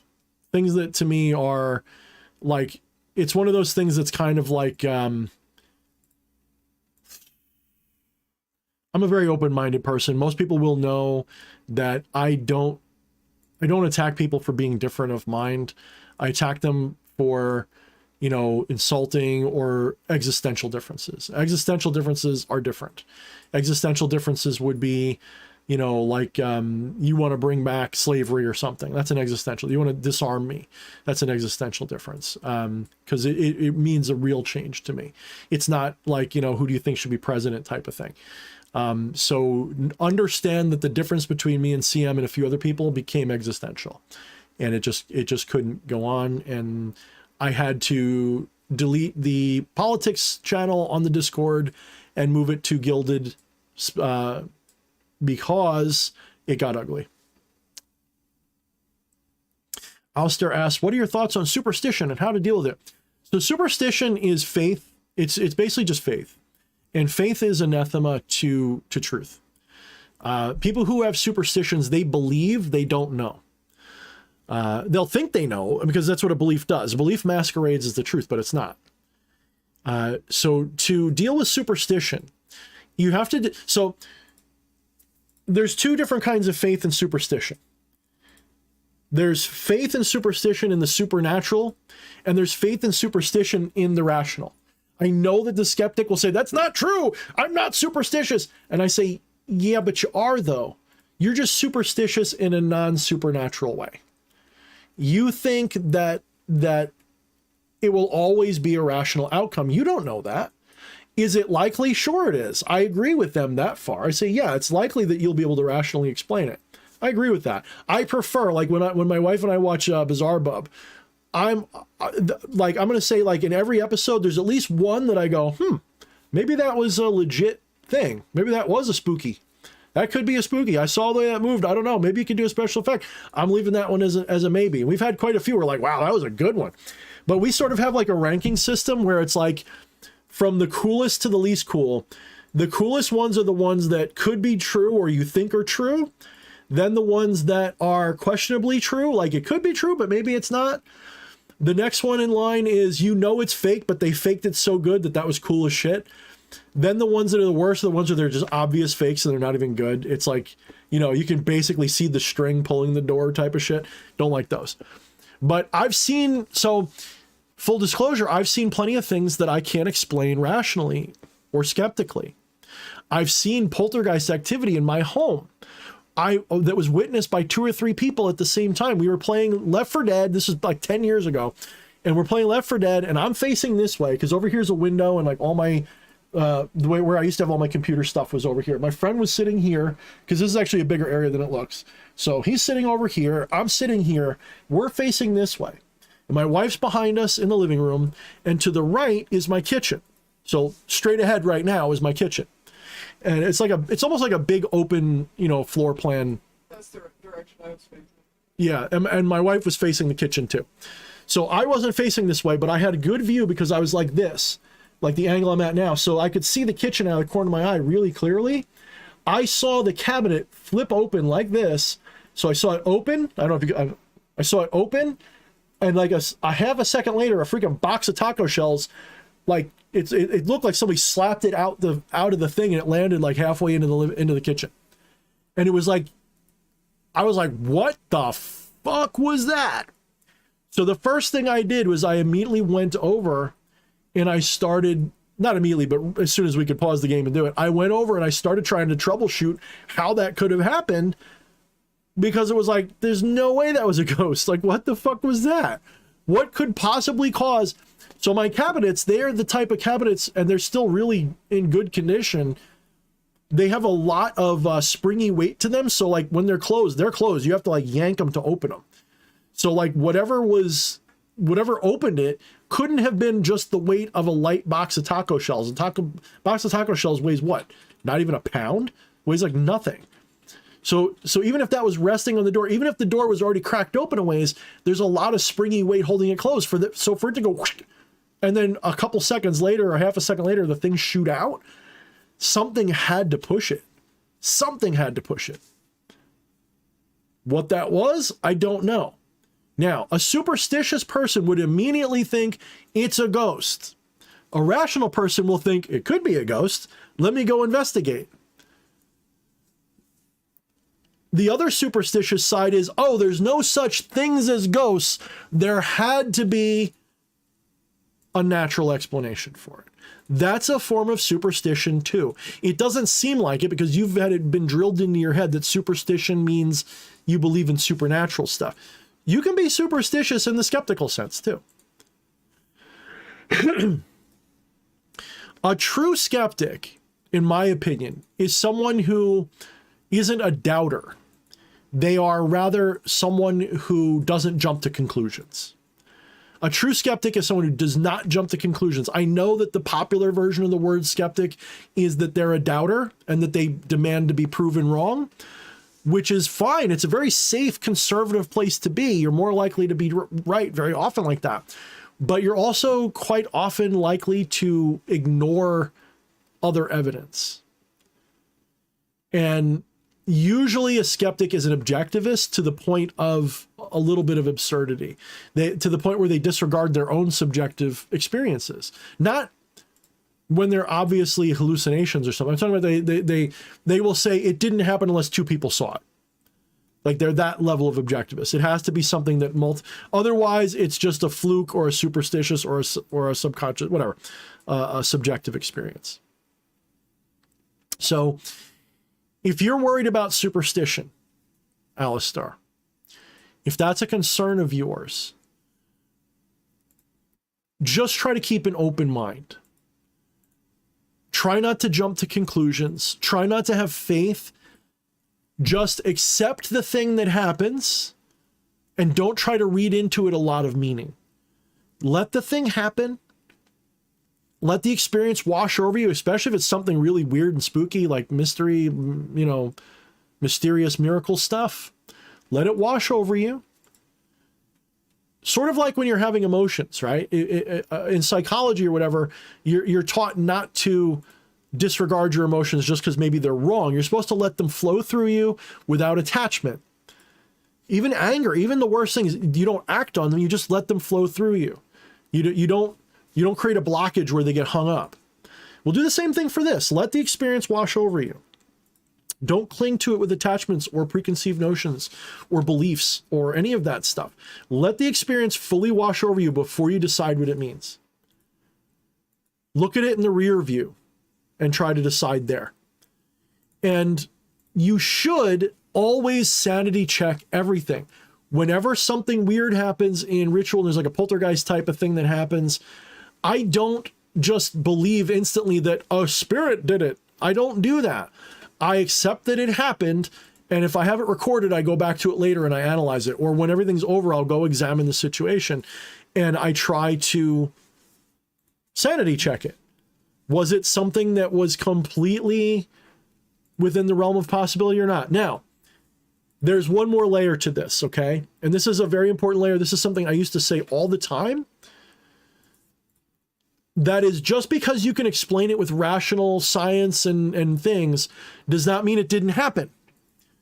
And Charles just said something trying to get your attention. Exactly. That's a good way to put it. Does that mean it can't use natural law to do it? Like, so the skeptic believes that magic and mysticism and the supernatural must always violate physics. It must always violate natural law or else it doesn't count. Otherwise, it's just a coincidence. It doesn't mean anything then. The problem is that some coincidences are special. Some coincidences are meaningful. It's just a fact. Even if they're just meaningful to you and not in some objective way, that still means that they're meaningful. This is what Jung tried to teach us. And Jung was a mystical guy. He wasn't like some hardcore rational skeptic that didn't believe in ghosts and spirits. He didn't decide on that stuff. If anything, he was more inclined to believe in that stuff. And he's like the father of most modern psychology. A lot of that stuff is still valid in some way anyway. At the very least, it's a good model for things that people still can use effectively. So Jung believed in synchronicity and that it was meaningful coincidences. The way that I understand it is everything mystical and magical manifests in a synchronistic way for a reason, because it's never going to like break the laws of nature, except when it does. But that doesn't mean it did. It means you just don't know how it worked. I don't think that things ever truly break the laws of nature. I think that the laws of nature are written after the fact of reality. Reality happens first, then the laws of nature come into play later. So the mentality of the rational materialist is that the laws of nature dictate reality. The mystic says reality dictates the laws of nature. This is a very difficult thing for people to figure out because a lot of people think it means the same thing. It doesn't. Reality in this moment decides what rationality is, not the other way around. That means that your reality will always be rational no matter what has happened. If you suddenly go like this and take off and start flying, you'll rationalize it in a way that makes sense. It will be the rational reality to you when it happens. A good way of putting it and thinking about it is you do a lot of things in your everyday life that are miraculous, but you don't realize it because they're mundane to you now. Think of it like from the view of your dog. You get up, you go to the kitchen, you open this cabinet, food's always in there. You flick a switch, lights go on and off. You can travel faster than they could ever run, right? To them, you're a god capable of supernatural miracles, but they just don't understand what you're doing. So, yeah, go back and watch the earlier part of my show. You'll see some of that stuff I'm talking about, maybe, and you'll see that I have a unique perspective on this stuff. I am not a superstitious magician guy. I am a non-dual mystical Neoplaton. So Advaita Vedanta, Neoplatonism, Gnosticism incorporated into ritual practices. That's me. Okay, in a nutshell. And that means I try to have a really rational view, even though I'll work with creepy shit like shadow people and all kinds of stuff that seems way out there to someone who's skeptical and rational. But it makes sense in here, and that's good enough for me. So let's see. So let's have a definite. Alistair says, I would not say I believe in the supernatural as a baseline, just the energy of names, but I've seen some really interesting things the past month. I wish I could experience more of those things. Okay, so experience chasing is a bad habit, by the way, and we all do it. Like, I'm not criticizing. It's a bad habit in spirituality and occultism. It's one of those things that it becomes about the experience and not about the truth. And, sometimes the two overlap. It's just that people get confused and they'll be like, oh, I haven't seen like a mysterious poltergeist in months. It must not be real, right? Like, you can fall out of things. But so what does the supernatural actually mean? The way I use the word supernatural is with the understanding that this is Maya. This is not real. This is not real. This is not real. It's a real experience, but it is not the true reality. It's an overlay. It's a symbolic overlay of reality. Absolute reality is what the skeptic would call supernatural because it is not visible to us. It is not separate from this reality. It's not dualistic because I'm a non-dualist. I'm not a dualist. So the supernatural reality is not separate from this reality. It is the actual reality from which our perception is projected. So, the little flame right here that's dancing on the end of this lighter, that's not actual fire. What you see is light. What you feel is heat. Neither of those things is actual fire. Actual fire is invisible. The reality of fire is not this. That's not the actual reality of fire. That tells you fire is present in your conscious attention. That's all that does. That is not fire. That is one of the fundamental understandings that the esotericist has to come up with. You've got to reach that level of realization that this is the veil, that this is not real reality, that this is a projection. Once you do that, something will click and you'll understand what correspondences mean. You'll understand what supernatural is. You'll understand what is really meant by that. You'll also understand why modern skeptics are kind of dumb. Like, I look at modern historians and anthropologists who read mythology and they look down on it like the people that wrote it were really primitive and didn't understand reality very well, when they don't even have a vague understanding of what the ancients actually thought. So let's take elementalism, for example. You go back in antiquity, according to historians, people like Plato and all these other people literally believed that objects were made of a little bit of fire and a little bit of water and a little bit of stone and a little bit of air and a little bit of space. Literal fire, literal water, literal rock, literal air, literal space. But that is not what they believed at all. Those things were symbols for something they couldn't, that they would tell you is ineffable, the supernaturality behind it. So when they talk about fire, they're not talking about that. They don't mean that everything has that in it. They mean the same essence that's behind that is in this. The same essence that makes it look like that flame. The same enigma, the same ultimate reality behind that little fire. Whatever that is, that ineffable enigma is in everything to some degree. That is not an element in the substantial sense, it's an element in the supernatural sense. Water. Same thing, water being the fluidity, water, all these different philosophers describe them different ways. Okay, what was it?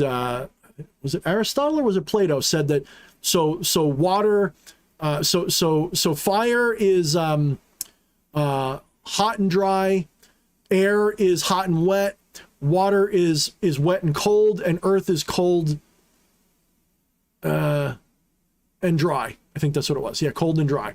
Then you have Plotinus, who would say it is sharp.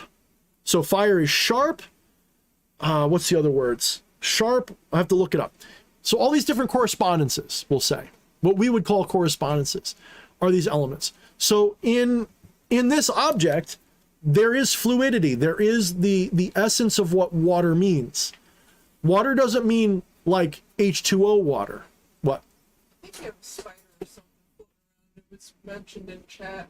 Oh, like right here? Yeah. Yeah, it's like I think he's gone now. I just flickered his little thing. The element of water is even in a stone, according to the elementalist idea. They don't mean literal water. The element of air is in everything, not the literal air. That air is a symbol of the true air, the actual elemental air.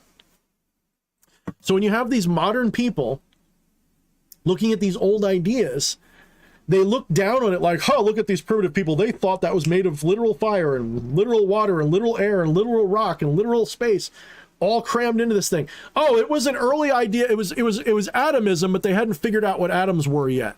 No, they were actually transcending reality in a way that these people don't understand. In fact, it was more like what the mathematicians that call themselves scientists today do. The mathematicians of today look at the natural world, they quantize it with detections, they make mathematics out of those detections, and then they confuse the mathematics for the rules of the universe, when the universe is the rule and the mathematics is just something that projects out of it. But the essence of the mathematics, the thing that drives the mathematics, is the essence of reality. So it's not that reality is mathematical laws, but the mathematics, the essence of the mathematics is, and that language kind of breaks down at this point because it sounds like I'm contradicting myself, but it's a different kind of elementalism. It's just their elementalism is more mathematical than it is elements. And if you go back to Pythagoras, you go back to Plato, you go back to all of these thinkers, not one of them said what we think that they said according to popular anthropology. It's just not what they said. The ancient peoples weren't stupid. Yes, maybe the average person might have believed that the gods caused the rain, but the ones that really were the philosophers that were driving those mythologies didn't believe those things. They used them as metaphor and symbolism. Does that mean that there's no spirits? Of course there are. It just means that they're not what the theist thinks they are. Does that make sense? Yeah. Yeah, Alistair, I'm here every Thursday at 10. Because of the current climate in the world for politics, I must warn you, I don't know what your views on those things are, but I do wax poetic about globalism and New World Order stuff. And, I am quite heretical amongst the people of my spectrum. So We'll just say, hope you come in with an open mind. I don't normally warn people, but you seem to be having so much fun. I don't want you to come next week and be like, why is this guy talking about Trump in a nice way? And have these things. But I have had that happen. You know what it is? Things are so crazy right now. I'm sensitive to it. I feel like I don't even want to talk about that shit right now, but it's like, it's like there's a hurricane going on. Am I just not going to talk about the hurricane? There's a fucking hurricane going on in the world right now, and it's a global hurricane. And I think everybody is entitled to have an opinion about it, and we should all talk about it. So, everyone noticed that shiny thing floating? Oh yeah, it must have been the spider that my wife pointed out, Wyatt. I don't know what it was. It might have been like, I think it was like, because I get cobwebs here, and spiders will go like all over here, you know. So that's probably what it was. So yeah, Alistair, if you're still here, I do every Thursday at 10, and I cover a wide range of subjects, mostly mystical, a little bit of politics, a little bit of everything, and I sell books and shit. So if you really do like my stuff and you want to support me, you can always do that. You can click the link. I've got to get back into the swing of really, like, just got to get back in the swing. There's like no other way to put it. I remember when I first started doing this stuff, one of the pleasures was I was an unknown, so I got to invent like what people would know about me a little bit. And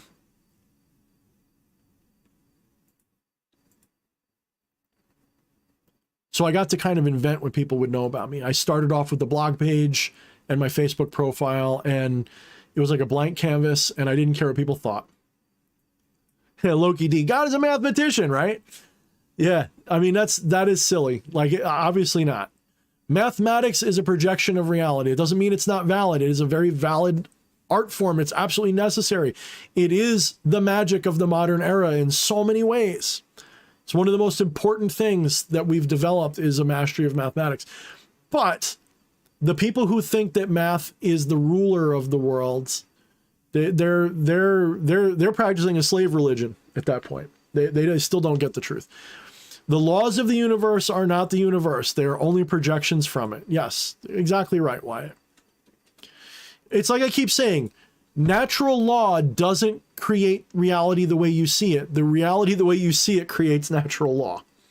Reality is first. Reality, natural law.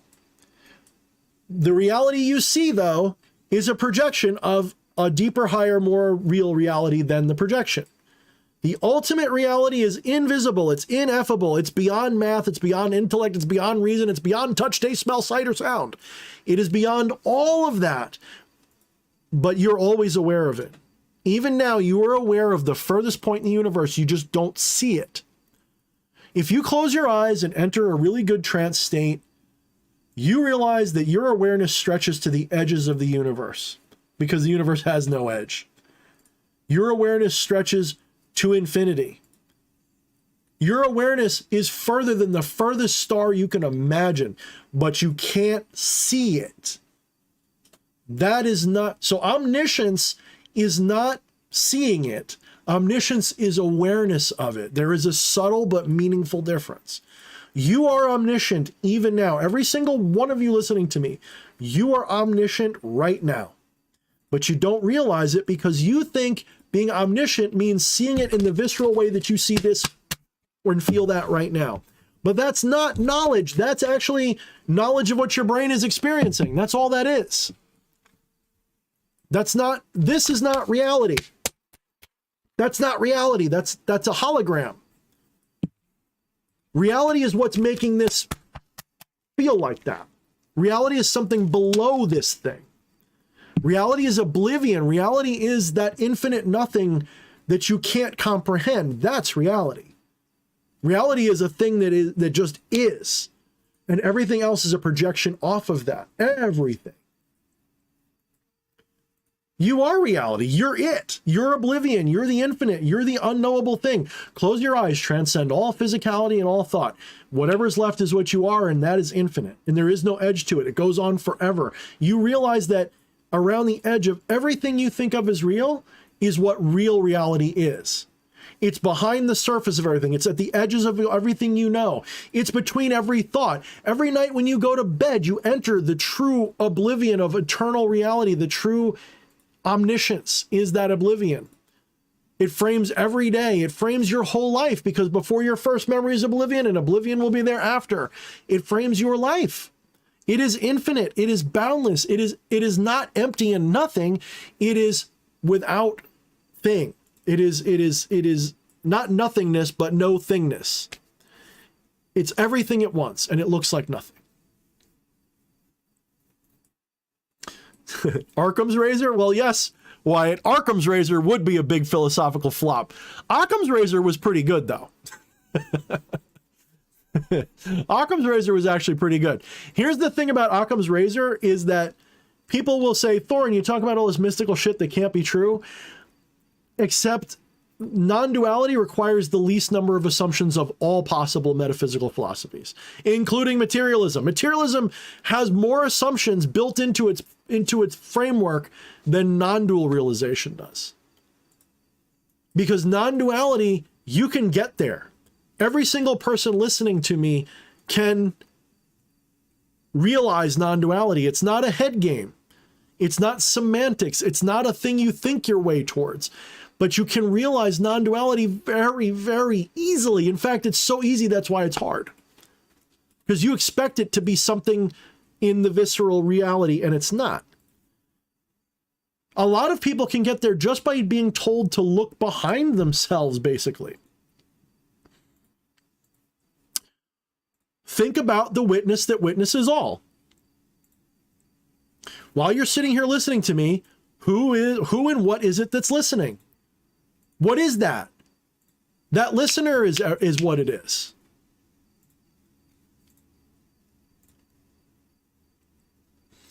Alex the Kid asks, how to know if spirits in your dreams come from your personal unconscious or the collective unconscious? That's kind of like a distinction without a difference in a lot of ways. The individual conscious and the collective unconscious are kind of the same thing. It's just that when we say collective unconscious, we're talking about the things that we all agree upon, but the things that happen in your unconsciousness are a projection of that collective unconscious. So it's kind of like they're different, but they're not. There's a distinction, but not a difference. So think of it like this. Let's say you're talking about King Paimon, right? Most people who've ever encountered King Paimon legitimately will agree upon essential things, not specific things. When I say essential, I mean the word essence, not like specifically essential things. Like, so for example, Eddie and I had this conversation. It was a really good one when we had this conversation one time. You'll get two different people in a room channeling or encountering King Paimon for the first time. And they'll both have a vision of King Paimon in their mind, or they'll see them in the room, whatever the fuck. And they will be asked later to describe their experience. Person A will describe King Paimon as this person who looks like a younger boy, not a young kid, but like, you know, like maybe 18, 19, 16, something like that. Rich, wealthy, powerful looking guy riding a dromedary camel with a big golden crown on his head. And it's almost like the textbook Goetia description.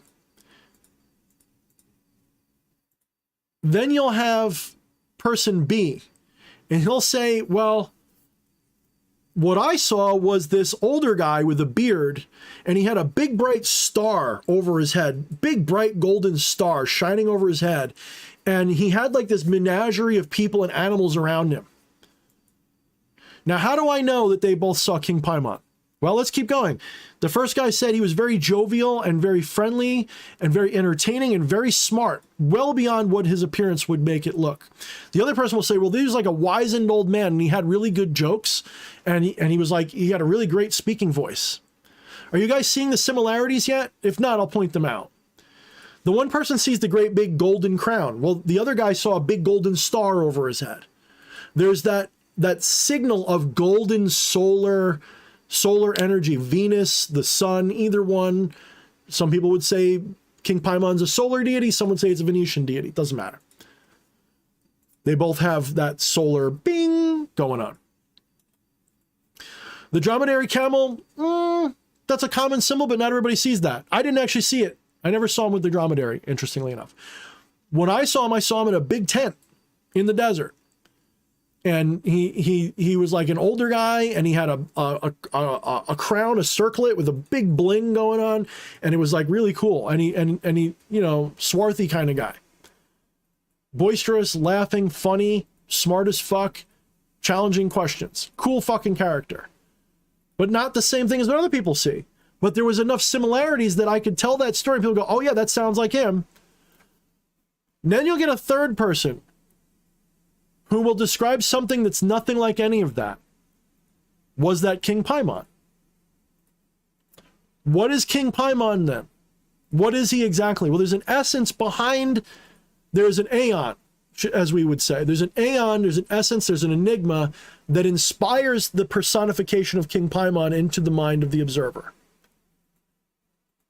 That is lent consciousness. That's when we talk about the collective unconscious, Alex, we're talking about the pleroma, which is literally what Jung called it, because he was a student of Gnosticism too.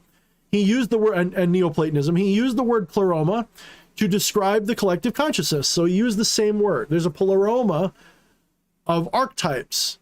By archetypes, he meant aeons, the same thing that we're talked about in Neoplatonism and Gnosticism. No different, because he studied all that stuff. So when we're talking about the collective unconscious, we're talking about the pleroma. We're talking about this invisible thing that we all draw our inspiration from. And that inspiration is not just in our brains, okay? That inspiration is something supernatural, ultimately, always.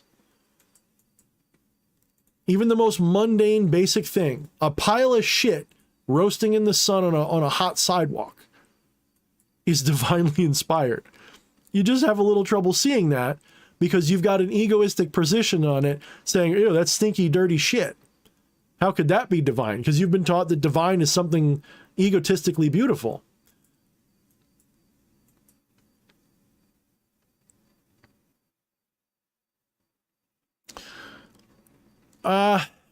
Alex says, I had a demon visit my dream who was a duke or a prince, but I never saw his sigil anywhere else. So he came from the collective unconscious. It came from that pleroma. If you want to call that the collective unconscious, you could. So where your egoistic identity collides with the totality, that is like, it's like a clap. It's like hands clapping. So this one's you and this one's the universe. And that clap is the reality you experience, right? Divine is everything, yes. It's not just in everything. Like, take the word in out. Take the word in out of that sentence. Divine is everything. You got it.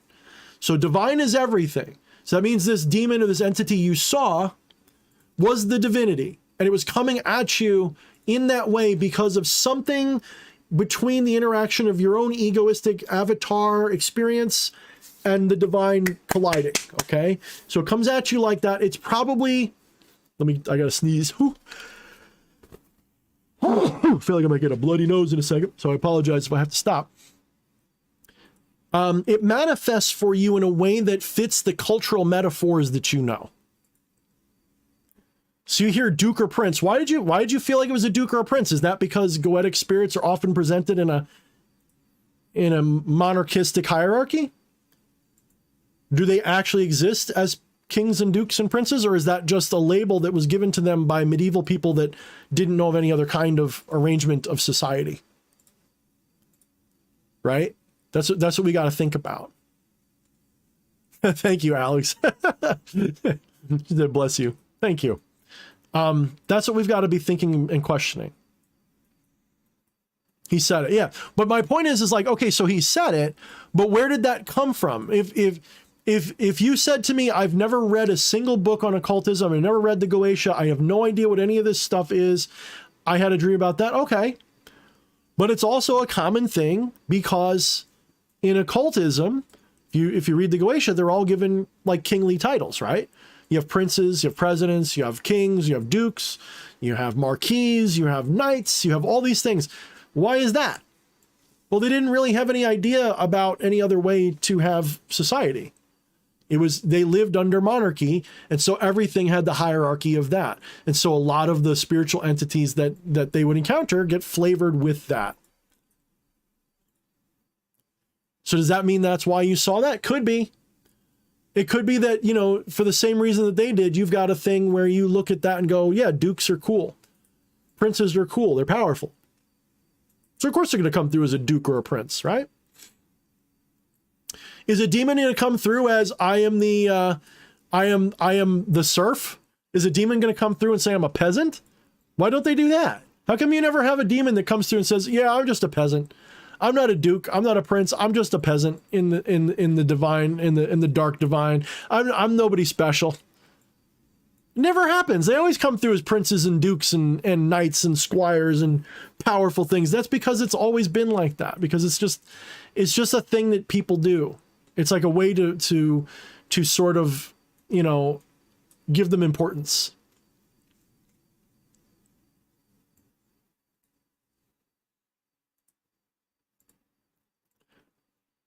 Let me know when a demon comes through or an angel comes through as a peasant or a serf or an office drone.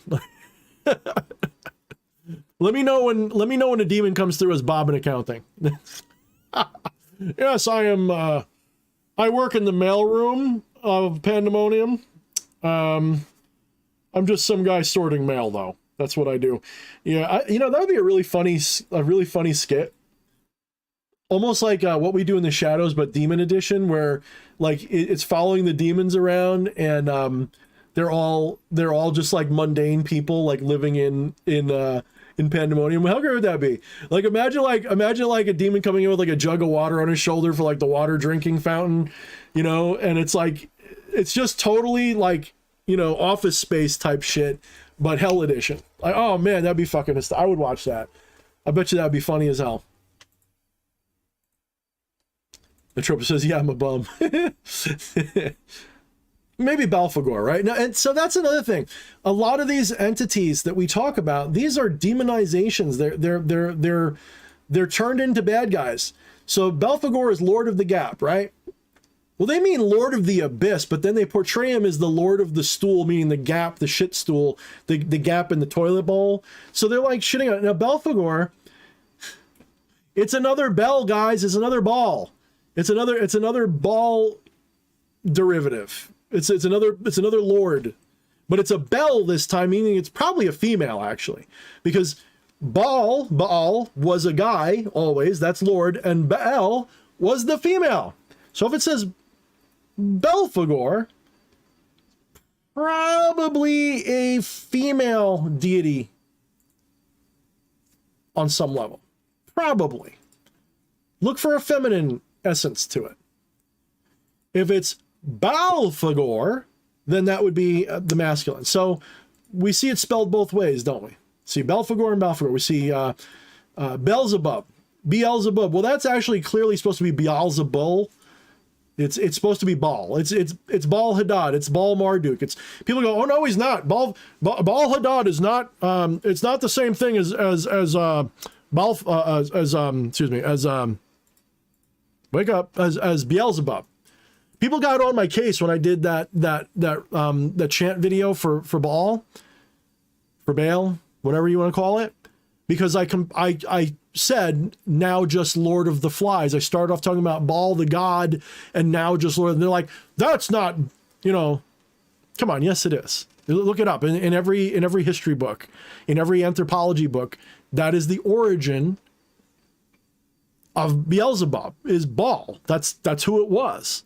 But it's a corruption of the name Baal into a demon that's flies. It's got flies all around. Like you can't even see you can't even recognize for yourself that Baal was often related to bulls with bull horns, which means like what follows a bull around? Flies? Lord of the Flies? Okay.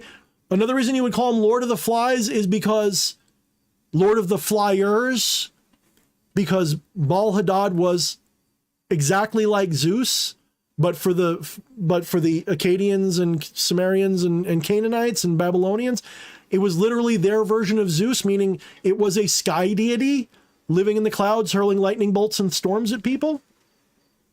A god of fertility and rain. So of course it's the god of the flyers, of course. Beelzebub, Lord of the Flies, is a reference to Baal. That's not even hard to see if you look at the historical documentation. Not even hard to see. But for some reason, you have modern occultists who will swear up and down, and they'll get pissed off if you compare the two. I never understood this stuff. Like, if it's there in the history books, confirmed, why do people fight it? That's like when people say King Paimon and Azazel are the same thing. And it's like, I don't know who started that. I don't know who started that rumor. But they're no more the same thing than Zeus and Thor are the same thing. Even though they are the same deity in the two different cultures, they're not the same. They have the exact same everything. They are representatives of the same aeon, yes, but they're not the same deity. They're a different personification. You wouldn't call them the same, even though they have the same source. So you could say Azazel and King Paimon have the same divine source, but there's nothing similar about them. There's nothing in their personalities or in their spheres of influence that are the same. They don't look the same. They don't radiate the same. Their personalities are totally different. Oh, they're the same. It's just a mask. No, it's not. Like, that's not. I don't know who came up with that. I'm sorry if that's, by the way, anyone listening, I'm sorry if that's your personal gnosis and myth, but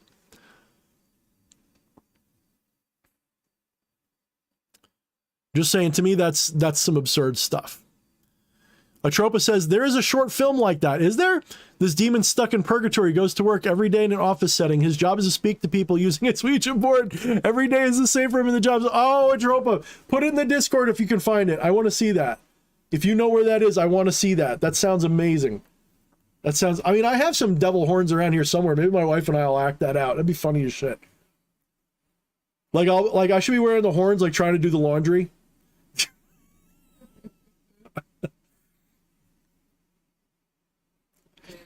All right, guys. Well, my voice is starting to go. I'm going to be getting everything set up for bed in a minute. I'm just reading the last comments here. Wyatt says, Beelzebub was originally a parable about a king. He was calling him Lord of the Flies because his army was weak, and since flies usually hang around poop, Jesus was literally calling him a piece of shit. So I mean, again, go back in the anthropological sources, and you'll see what the connection was.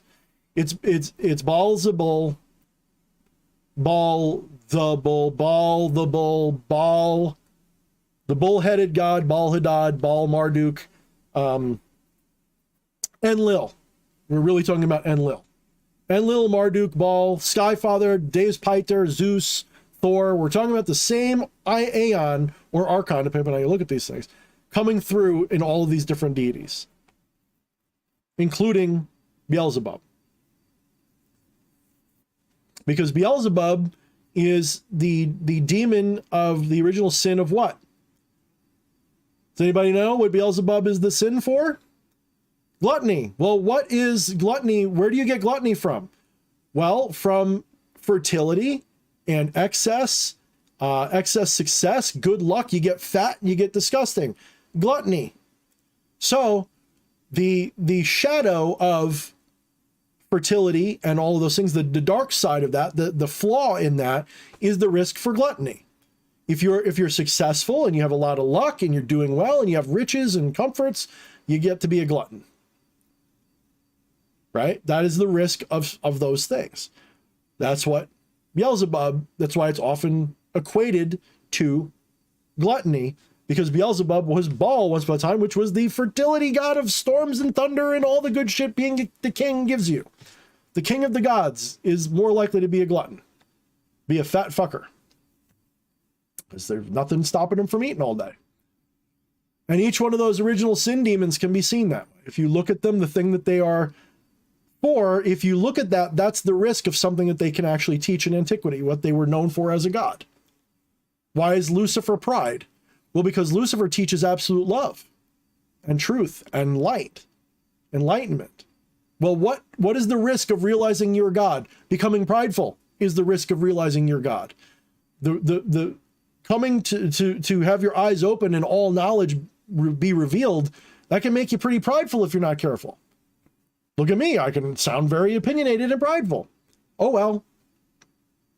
But there is a difference between being prideful in a negative way and just having confidence and comfort in yourself.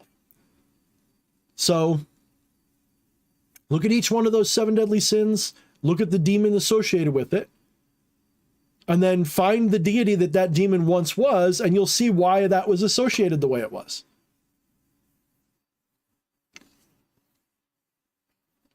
Very interesting stuff. This is that Da Vinci Code shit. The Virgin Jesus versus the Chad Beelzebub.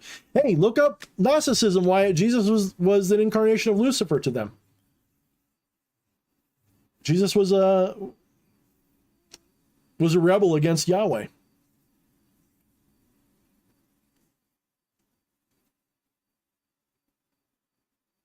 All right, guys, I'm going to be hanging it up now. So we'll be here next week, probably during the day. So if you guys like daytime streams, figure maybe 3 o'clock, maybe 2 o'clock next week. Don't know for sure. I'll probably know the day of. So keep your eyes peeled if you want to catch a daytime stream. And until then, thank you guys for coming out. Thank you to all the new people. Thank you to people I've never seen before. Thank you, Loki. Thank you, Alex. Thank you, Wyatt. Thank you, Atropa. Thank you, Alexander. Thank you to the super chats. I appreciate you guys so much. And until next time, keep minding the shadows.